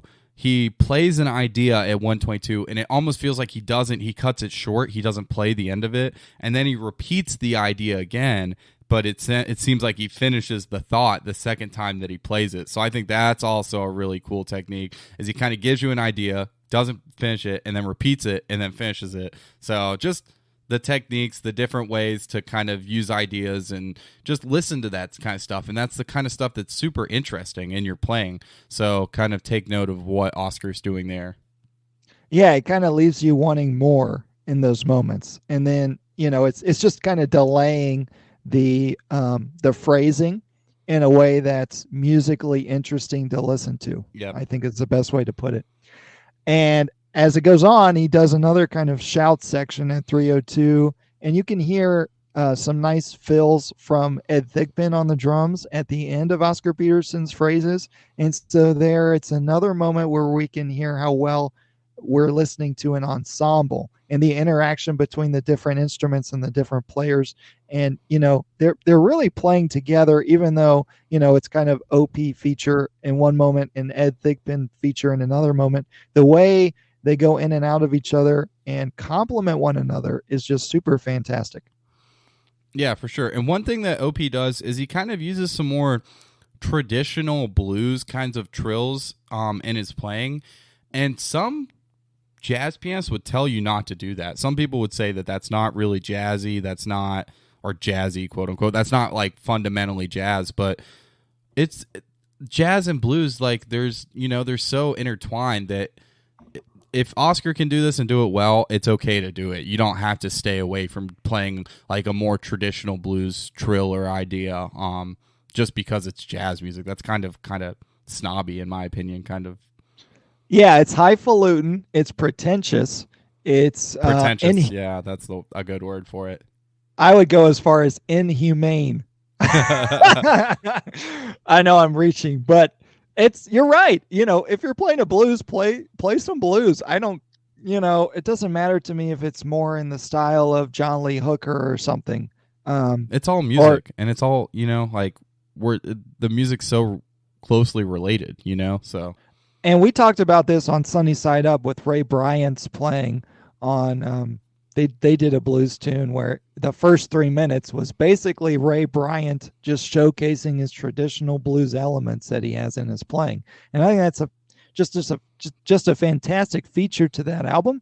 And here we get a little of that from OP2. And I not only do I think it's okay, I think it makes me ecstatic. I'm so relieved, I guess is the right word, because I'm tired of the fuddy-duddy sort of highfalutin attitude where we think jazz has to fit into this box and has to be a certain way. I mean, really, if you listen to the history of this music, the traditional blues playing is an essential part of it. Yeah, and I think it's just pretentious to think we can take the form of your music. So we like the form of blues music, but we're going to take it and we're going to do it in our own way, and we can't play it like you play it. We're better than that. That seems pretentious to me, to say we like the form of the music, we're going to steal that from traditional blues music, but we're going to play it in our own way that's quote unquote better. And you can't do those things that they did because that's not jazz. That's bullshit to me. That doesn't make any sense. So I definitely appreciate when you hear Oscar really dig into the blues, and that's fine. It's blues, it's music. It feels good. So yeah. Yeah, to me it makes, it adds so much to OP's style. I don't understand how you can deny its reality in its attachment to jazz music. So you're right, there is that attitude out there, but I think it's safe to say you and I don't share that attitude or opinion. So it's great to hear that from OP. And there's just a lot of things we're getting from this track. There's great falling eighth note ideas from Ray Brown also at 337 to transition back to the melody. So just hearing those moments from the transition from melody to solo and back to melody, it's really cool to listen for how they're treating that and what they're adding to it. And it's another part of their arranging that makes their ensemble so great. Yeah, for sure. I think Ray Brown kind of sticks out to me on this song, especially. They bring the dynamics back down into the head out as they've done, and it kind of features Ray Brown on the way out. There's some like bass insertions in the melody, and then he closes it out with like some kind of bass like ideas or riffs, as you would say, like a Kansas City style like riff, and so that's cool to get that from Ray on the way out on the tune. And he's also pulling, not just from the blues, but a lot of jazz, techniques, including I think he uses some tritone substitution. He's kind of going almost out of the key at certain moments during those fills. So it's great to hear all the things Ray Brown is doing at that ending. Yeah, for sure. It's a really cool, different way to end the tune, but it's definitely unique, and I like it.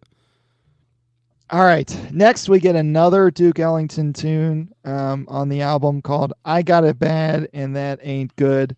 So kind of two Duke tunes or two tunes associated with Duke Ellington back to back here. If you don't know, it is kind of a pop or jazz standard.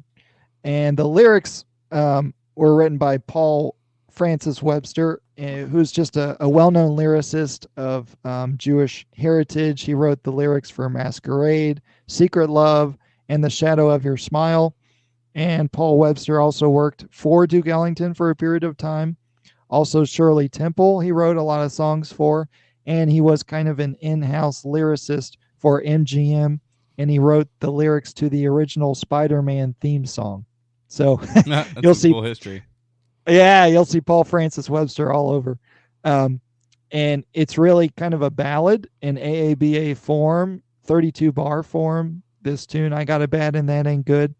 And I just really like what Oscar is doing with it. He's kind of a little free with the melody, adding licks and trills and a lot of stylistic techniques that we often hear from Oscar. But he's doing it to the melody here, which kind of makes it a little more unique. You can definitely hear that in his improvisations, and not always with the melody. And here he's adding quite a bit to the head. And so it's interesting to listen for those moments. And again, it's another moment where I think Ray Brown's playing is very interesting to listen to. Sometimes he fills in the space, sometimes he doesn't, or he just plays half notes or whole notes. And once in a while, sometimes he's just mimicking Oscar Peterson's ideas with him, moving with his lines or quarter notes. And whatever Ray does, it's always swinging, and it's helpful in the movement of the song and just driving the song along. Yeah, for sure. I think Ray's just, everything he does is just, it feels so good, and his feel is so good, and yeah, his sense of musicality is incredible. I love Oscar's treatment of the melody. Like you said, he kind of is a little free in the way he plays it, but you can tell it's so stylistic. You can tell it's OP playing. His style is so unique, and I just really enjoy that he puts his style into, the melodies when he's, playing melodies. And it's super soulful and kind of blues infused, and it's just, the way he approaches a ballad is interesting. He just puts so much soul and blues into playing a ballad, which is cool.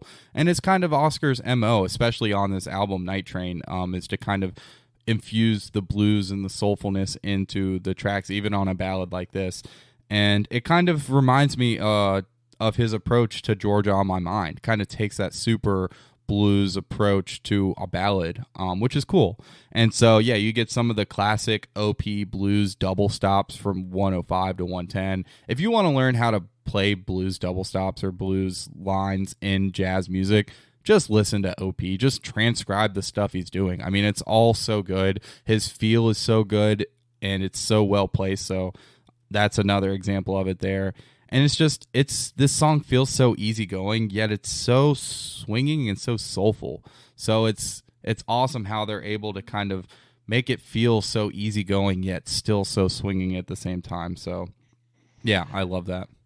Absolutely. And another connection I hear to Georgia on My Mind is the way OP is using some higher notes in the piano register. So again, that ballad seems to just signal to OP that he, I don't know, opens up a little bit on his range and his use of the piano, the full piano.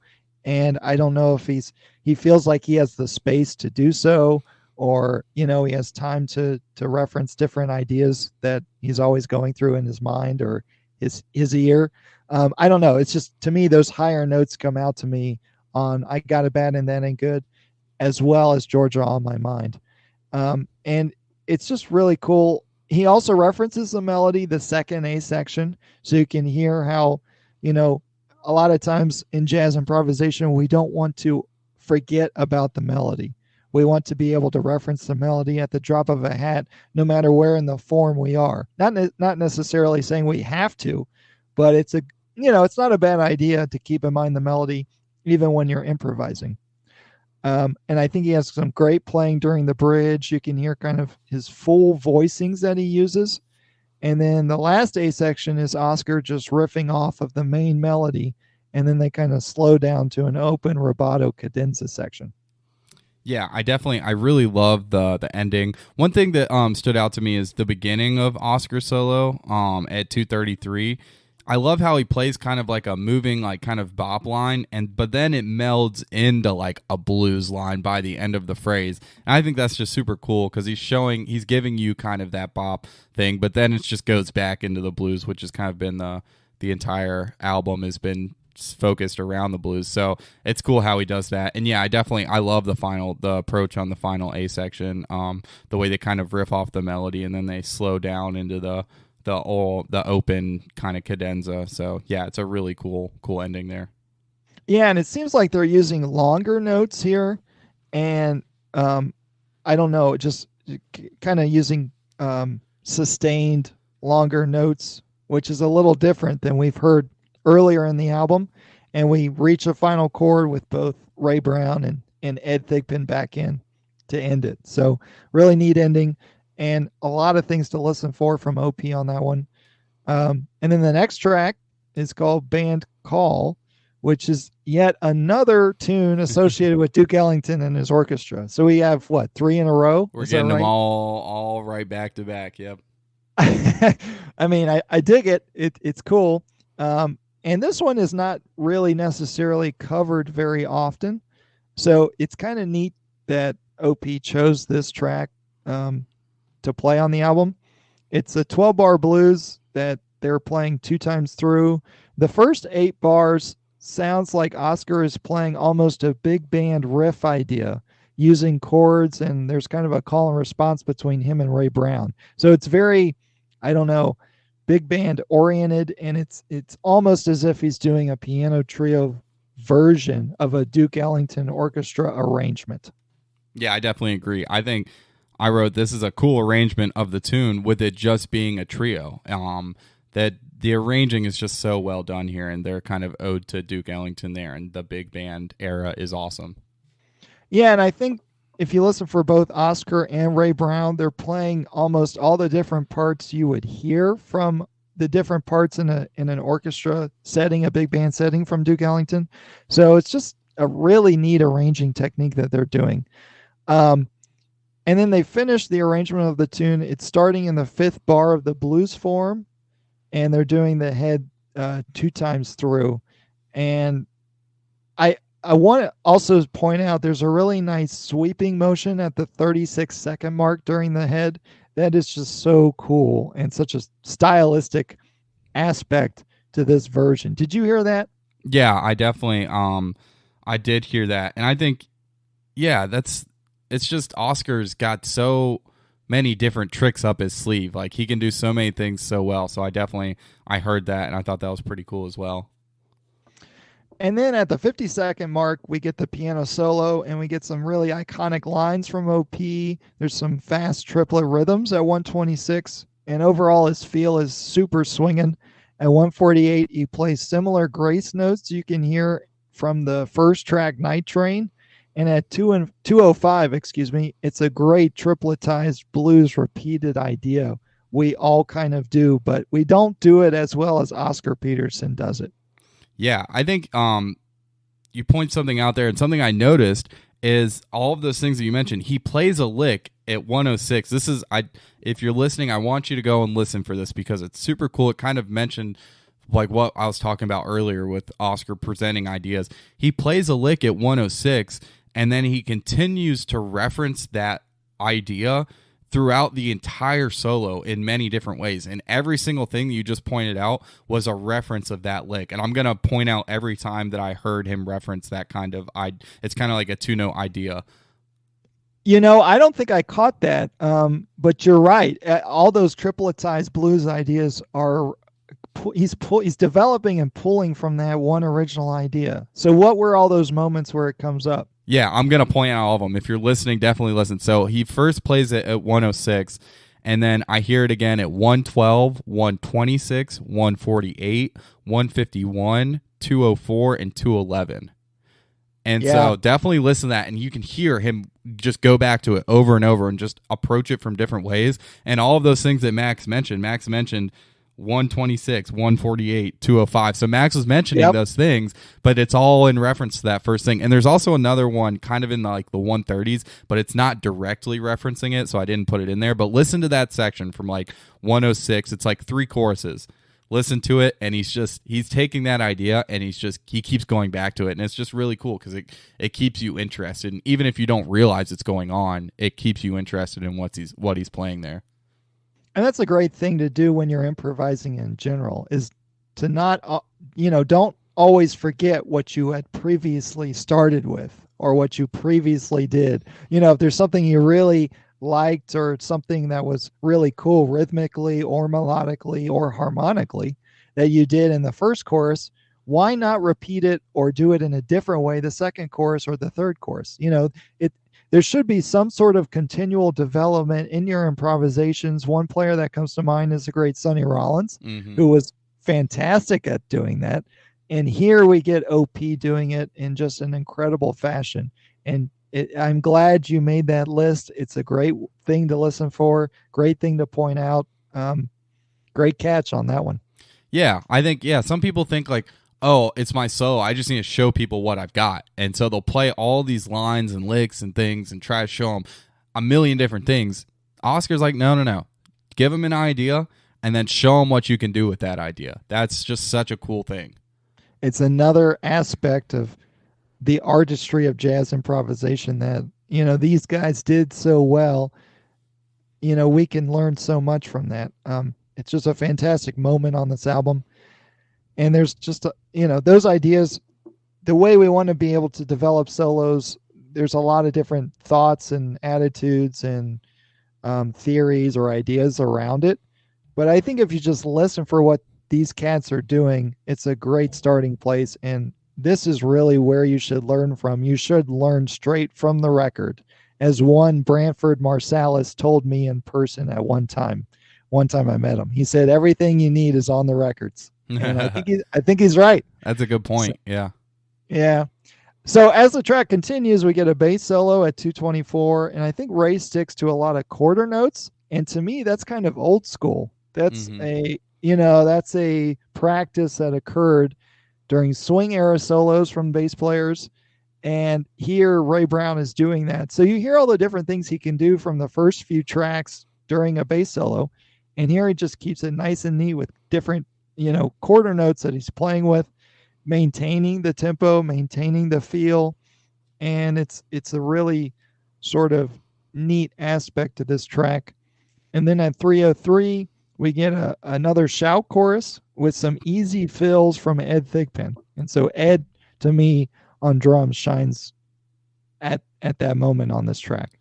Yeah, for sure. I think we kind of referenced, you said kind of old school. Yeah, definitely kind of that. We talked about the role of the bass during the transition from traditional jazz into swing, and so you can kind of hear Ray going back to kind of more of the roots of jazz and that kind of that era, early swing era stuff with how he plays his solo there, and it's pretty much just a walking quarter note kind of thing going on there. So that's a good point there, Max, for sure. But yeah, they do that kind of shout chorus, which is kind of part of the melody as well. At 303, and then they kind of build the intensity and they repeat that one extra time, and they end together on the one, which is cool, on beat one. So that was cool. Yes, this ending is different than the others. They just stop on a quarter note altogether, and it's really neat. It's done together really well, and it's not choked off like we've heard other players do with a quarter note ending. Sometimes it's just a little choky or a little too short. Here it's a full quarter note, and it's a very nice, well played ending. Yeah, I definitely agree with that. Let's get into the final track on the album, the original composition entitled "Hymn to Freedom." So this is the only original from Oscar Peterson on the album. It's very gospel influenced. Sorry, gospel. Influenced. I was trying to say influenced and infused, and I put them there together. You go. That's a new word. Influenced. So very gospel infused and influenced. I think it's an AABA form, and it's one of the longer tracks on the record. And it is neat to have an OP original on the album. I don't know of any other. There may be a few other originals, but he's more known for just being a fantastic piano player, doing great jazz standards and bosses and different things. So it's a really neat aspect to this record that there's an OP original on it. And I did find a real book chart. So there is a chart for Hymn to Freedom you can find, and it's seems mostly accurate, maybe not at all moments, but it lays out the form at least pretty well. Again, AABA form. There's a solo piano just one time through. So he's going through the whole form one time just by himself without bass and drums. And it's very hymn-like. It reminds me of sort of a black church hymn, or even just a classic Protestant hymn that he's playing. And then the rhythm section comes back in at 131 after Oscar goes through it one time through by himself. And here, when the rhythm section comes back in, Oscar kind of starts to solo a little bit, but he's sticking to ideas that are based off of the main melody. And this is another moment that reminds me a little bit of a trad jazz style, where you're playing a melody, but you're riffing off of it. And so he does that here. What do you think of that? Any thoughts on OP during this track so far? Yeah, I think it's so interesting. This track is so different from everything else on the album, and it's the last track on the album. It's the first original. It's just the style is completely different than any other track, but it's cool. It's very gospel hymn to me. I love how it starts with just the solo piano intro. It's very like fun to listen to, and it's just different. It's not something we don't get, like kind of that gospel hymn kind of feel all the time in jazz music. So it's nice to have that difference. The rhythm section is very smooth on their entrance, which is nice. I mean, we've talked about how good these guys are and how good of a group they are. It's just a very smooth entrance from the rhythm section. And OP's ability to merge a gospel hymn with blues music, that is spiritual. We've talked about spirituality in music on the podcast. We talked about it last week or 2 weeks ago on the last episode. This is spiritual to me. When you take a gospel hymn and you infuse blues and jazz into it, that is so spiritual to me, and I love that. And yeah, I was just gonna say, you read a snippet from a critic that was talking about Emmanuel Wilkins's Seventh Hand album that we reviewed on our last episode, where the critic said his album was blues based and gospel infused. And I'm sorry, I think the critic was talking about this album. At least this track, At least this track.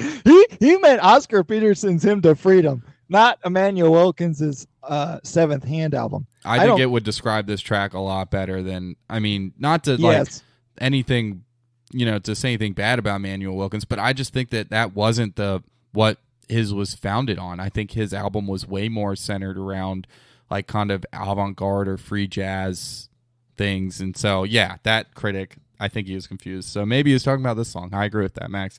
But yeah, Oscar's left hand again. It's really good job of keeping things moving. His left hand on the using the chords in the left hand. It just feels like it moves super well. And then they kind of open up the swing a little bit at 302, and that's when the solo really begins. Yeah, and there's a really cool trill section, and it goes all the way kind of through the form at 349. And I think it's just really cool. It's just like a different technique.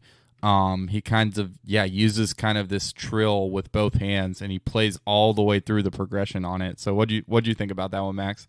Yeah, we get these big full trills that he's doing with multiple notes, I think in both hands, and it grows dynamically louder and louder as he goes on. This is so dynamic. It's so moving. It's so emotional. Spiritual. To me, this is spiritual. Yeah, what? Just because they have a form and a swing feel, they're not spiritual? I beg to differ. This is a moment where it is definitely spiritual to me.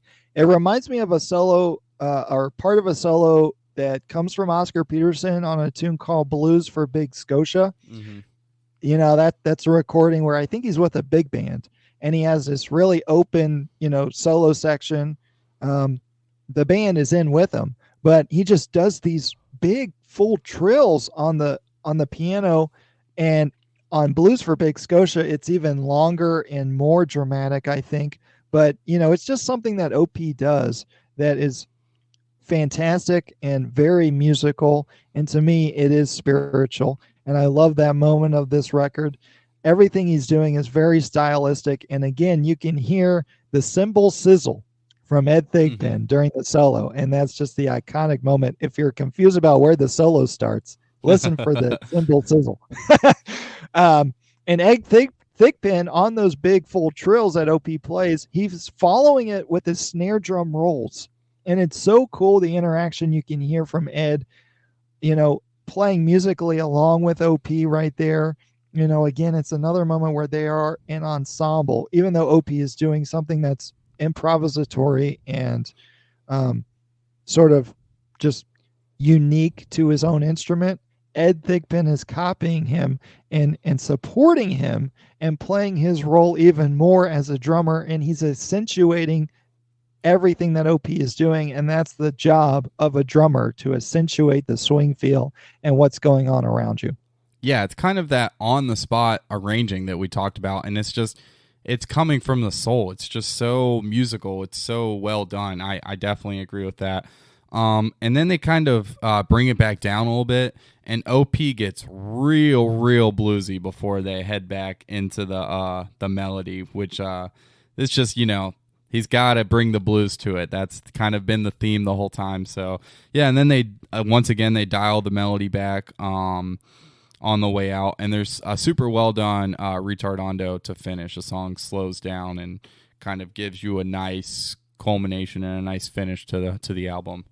Absolutely, and I think this is a great tune to end the album on. Another aspect to this record that I find really satisfactory is the way it's curated.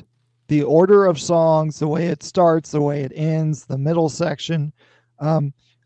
It just makes so much musical sense to me, and it's beyond well done. It's another realm of perfection that I can't really describe, but it's a perfect way to end the album. Yeah, I think at face value, this album doesn't seem as deep as it might be. Like I said before, like at face value, it might just seem like a really good blues piano trio album, or jazz blues piano trio album. But there's so much more to it. And I'm glad we kind of got into all these layers and what makes this album really one of the greatest and one of Oscar's best albums. So cool. Well, let's get into our top 3 and our not so hot tracks for the album. Max, I'll let you go first on this one. Well, my number 1 is Night Train, the title track. There's just so much to listen for. I love the blues. I love the boogie woogie and all the different ways Ray Brown is featured on that track. It just screams excellence to me. Number 2 is C Jam Blues. Those stop time 4-bar interludes are killer. and it just swings really hard. I love everything that's going on. Number 3 is the last track on the album, Hymn to Freedom. It's so unique. It's great that it's an original composition, and all the different ways, OP is playing on that track is spiritual and emotional and elegant at times. It really screams awesomeness. Is the best way I could put it. My not so hot is Easy Does It. I did not think there was a not so hot track on the album, but to me that one is the closest I could come up with. It's the shortest track. There's not quite as much there as I get from other songs on the album, so I had to go with Easy Does It as my not so hot. Yeah, I have a similar top 3, although a few differences, and I have a bone to pick with you. So my number 1 is Sea Jam Blues. I think it's just iconic. It encompasses everything that the album's about. It shows off all of their playing really well, and Oscar's playing super well. It swings super hard. My second track and my bone to pick with Max is my second on the top 3 is Georgia on My Mind, and I need Max's justification for leaving this off his top 3, and I need it right now. Well, if it was a top 4, it would be included in my top 4. Okay.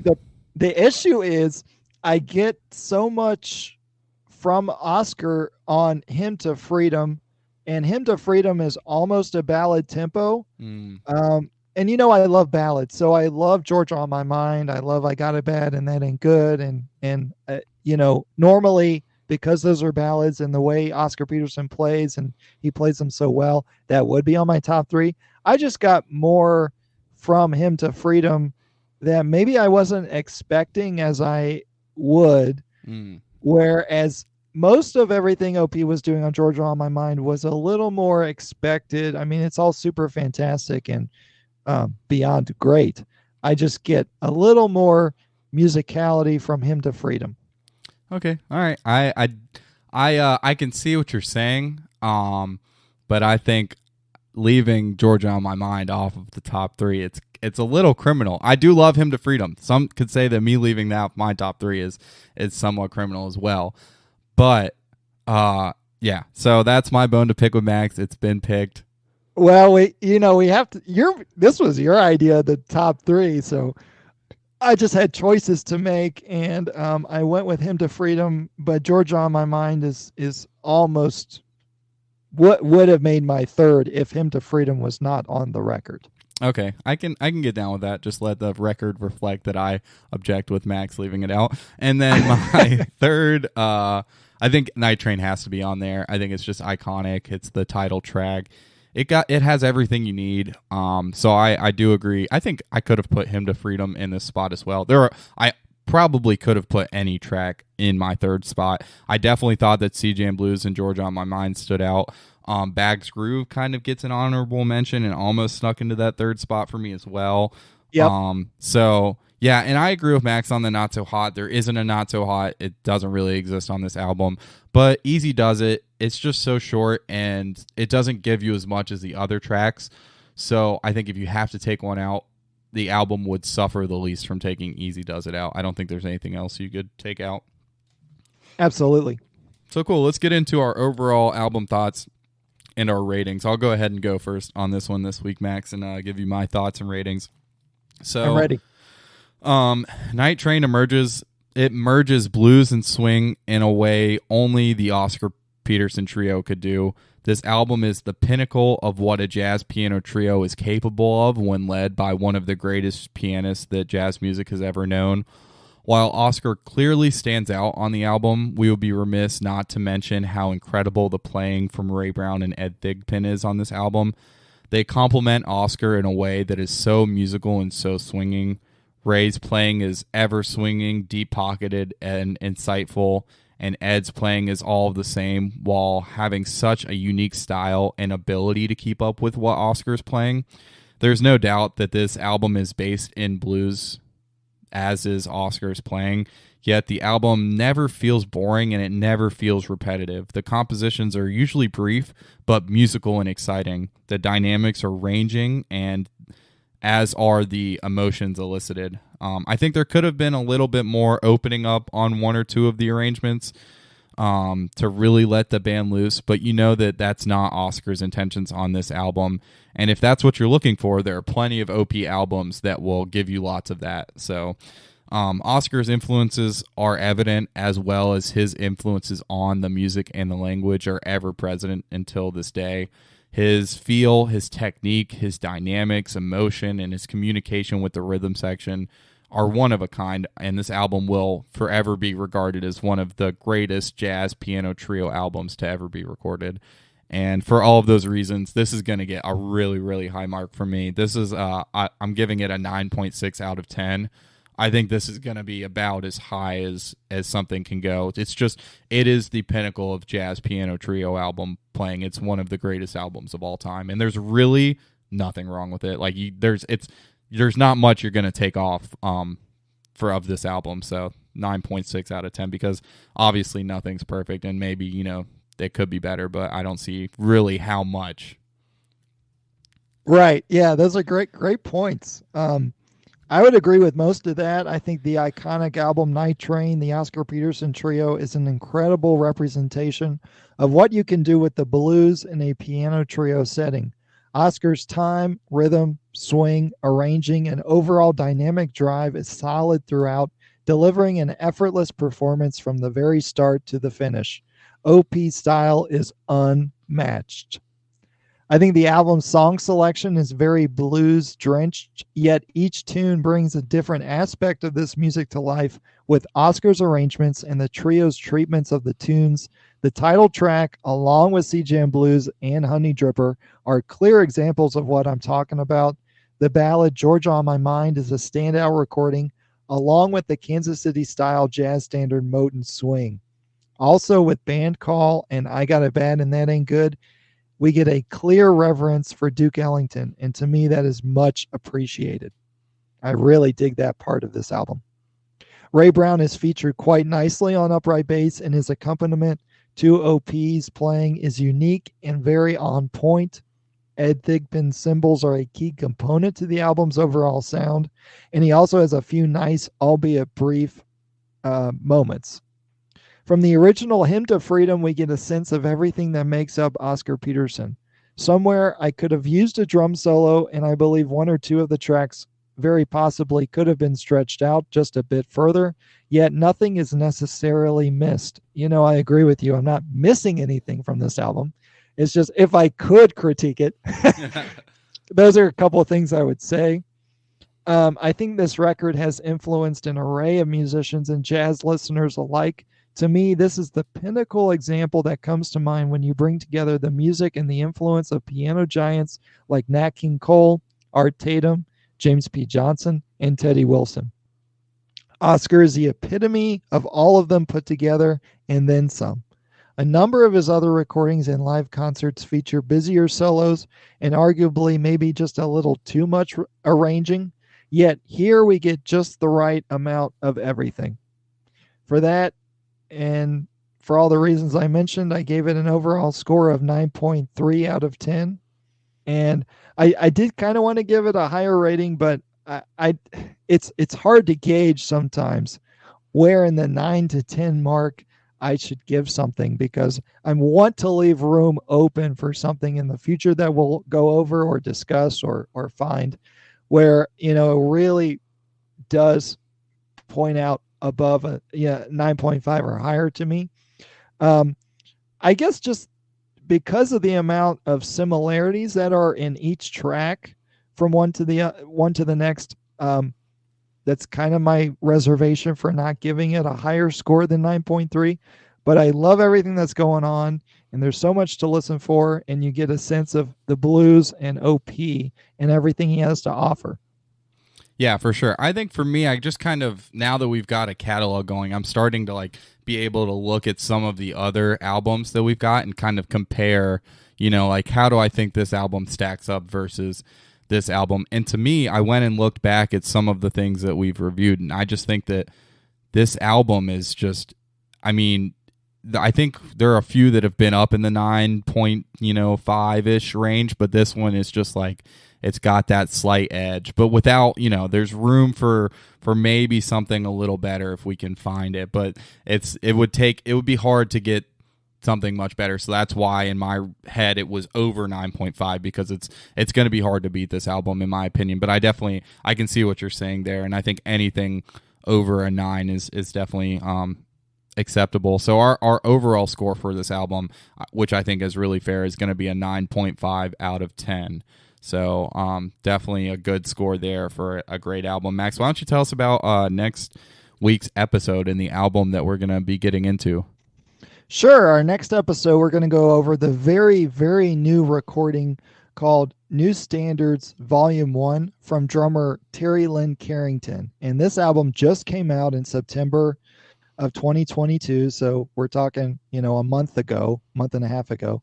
And it features a lot of different players on it, including Ravi Coltrane, Elena Penderhughes, which we mentioned on our last episode. She was on Emmanuel Wilkins' album that we went over.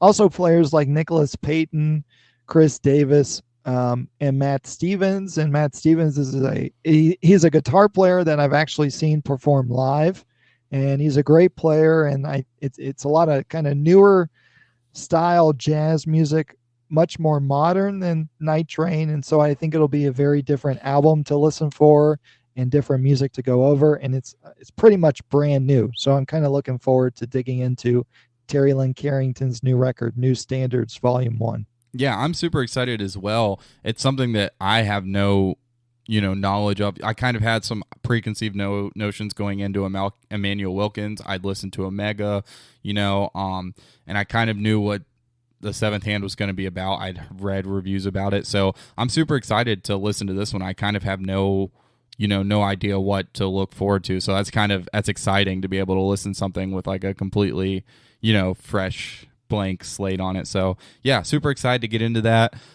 Before we head out, I want to go over a few things at the end of the episode here. First of all, I want to say thanks for listening. We're available on so many different platforms, and we'd love to have any kind of interaction. Any questions, any comments, anything that you have, you can reach out to us on our Instagram, the Jazz Jam Podcast. You could email us at thejazzjampodcast@gmail.com. Those are both great ways to reach out to us. Definitely check out our website. We have our reviews, our overall thoughts, and our ratings for every album on our website. That'll be linked in the show notes. And yeah, that's pretty much it. We also have a Spotify playlist. That's all linked. So check out the show notes. We have a lot of information in there, lots of valuable stuff. So if you're looking to, interact with us a little bit more, that's a great way to do it. So cool. This has been awesome. I knew we were going to get to this album, so I'm glad that we finally got to it. Yeah, Max, any closing thoughts? No, I don't know if you mentioned it already, but you were talking about all the different platforms we're on. It would be great if people could subscribe to our podcast. That way you'll get notifications of new episodes, so you won't miss an episode, or you'll be reminded to go back and listen and fast forward through if you want to, and just see what we think and listen for all the different things you can get out of the albums we're going over. I just appreciate it a lot. And again, we're open to listener questions or suggestions. Please email us at thejazzjampodcast@gmail.com. It'd be much appreciated to hear how we're doing and to hear what you think. And it's just been a great experience doing this, and I can't wait to do more. We're going to keep going, and there's just so much music to go over. It's been a real pleasure, and I'm learning a lot myself going over these albums with you. Yeah, I definitely agree. I've learned so much. It's cool to see our kind of catalog of reviews start to grow. So I'm definitely looking forward to the future. We do have a YouTube channel as well where we post ours. If you would prefer to listen to it on YouTube, that's all on our website, which is linked in the show notes. So definitely go there and check all of that out. Follow us on Spotify, subscribe to us on YouTube. Thank you so much for listening to this episode 11, Oscar Peterson Trio's Night Train. For Max Levy, I am Dwayne Gunnels, and this has been an episode of the Jazz Jam Podcast.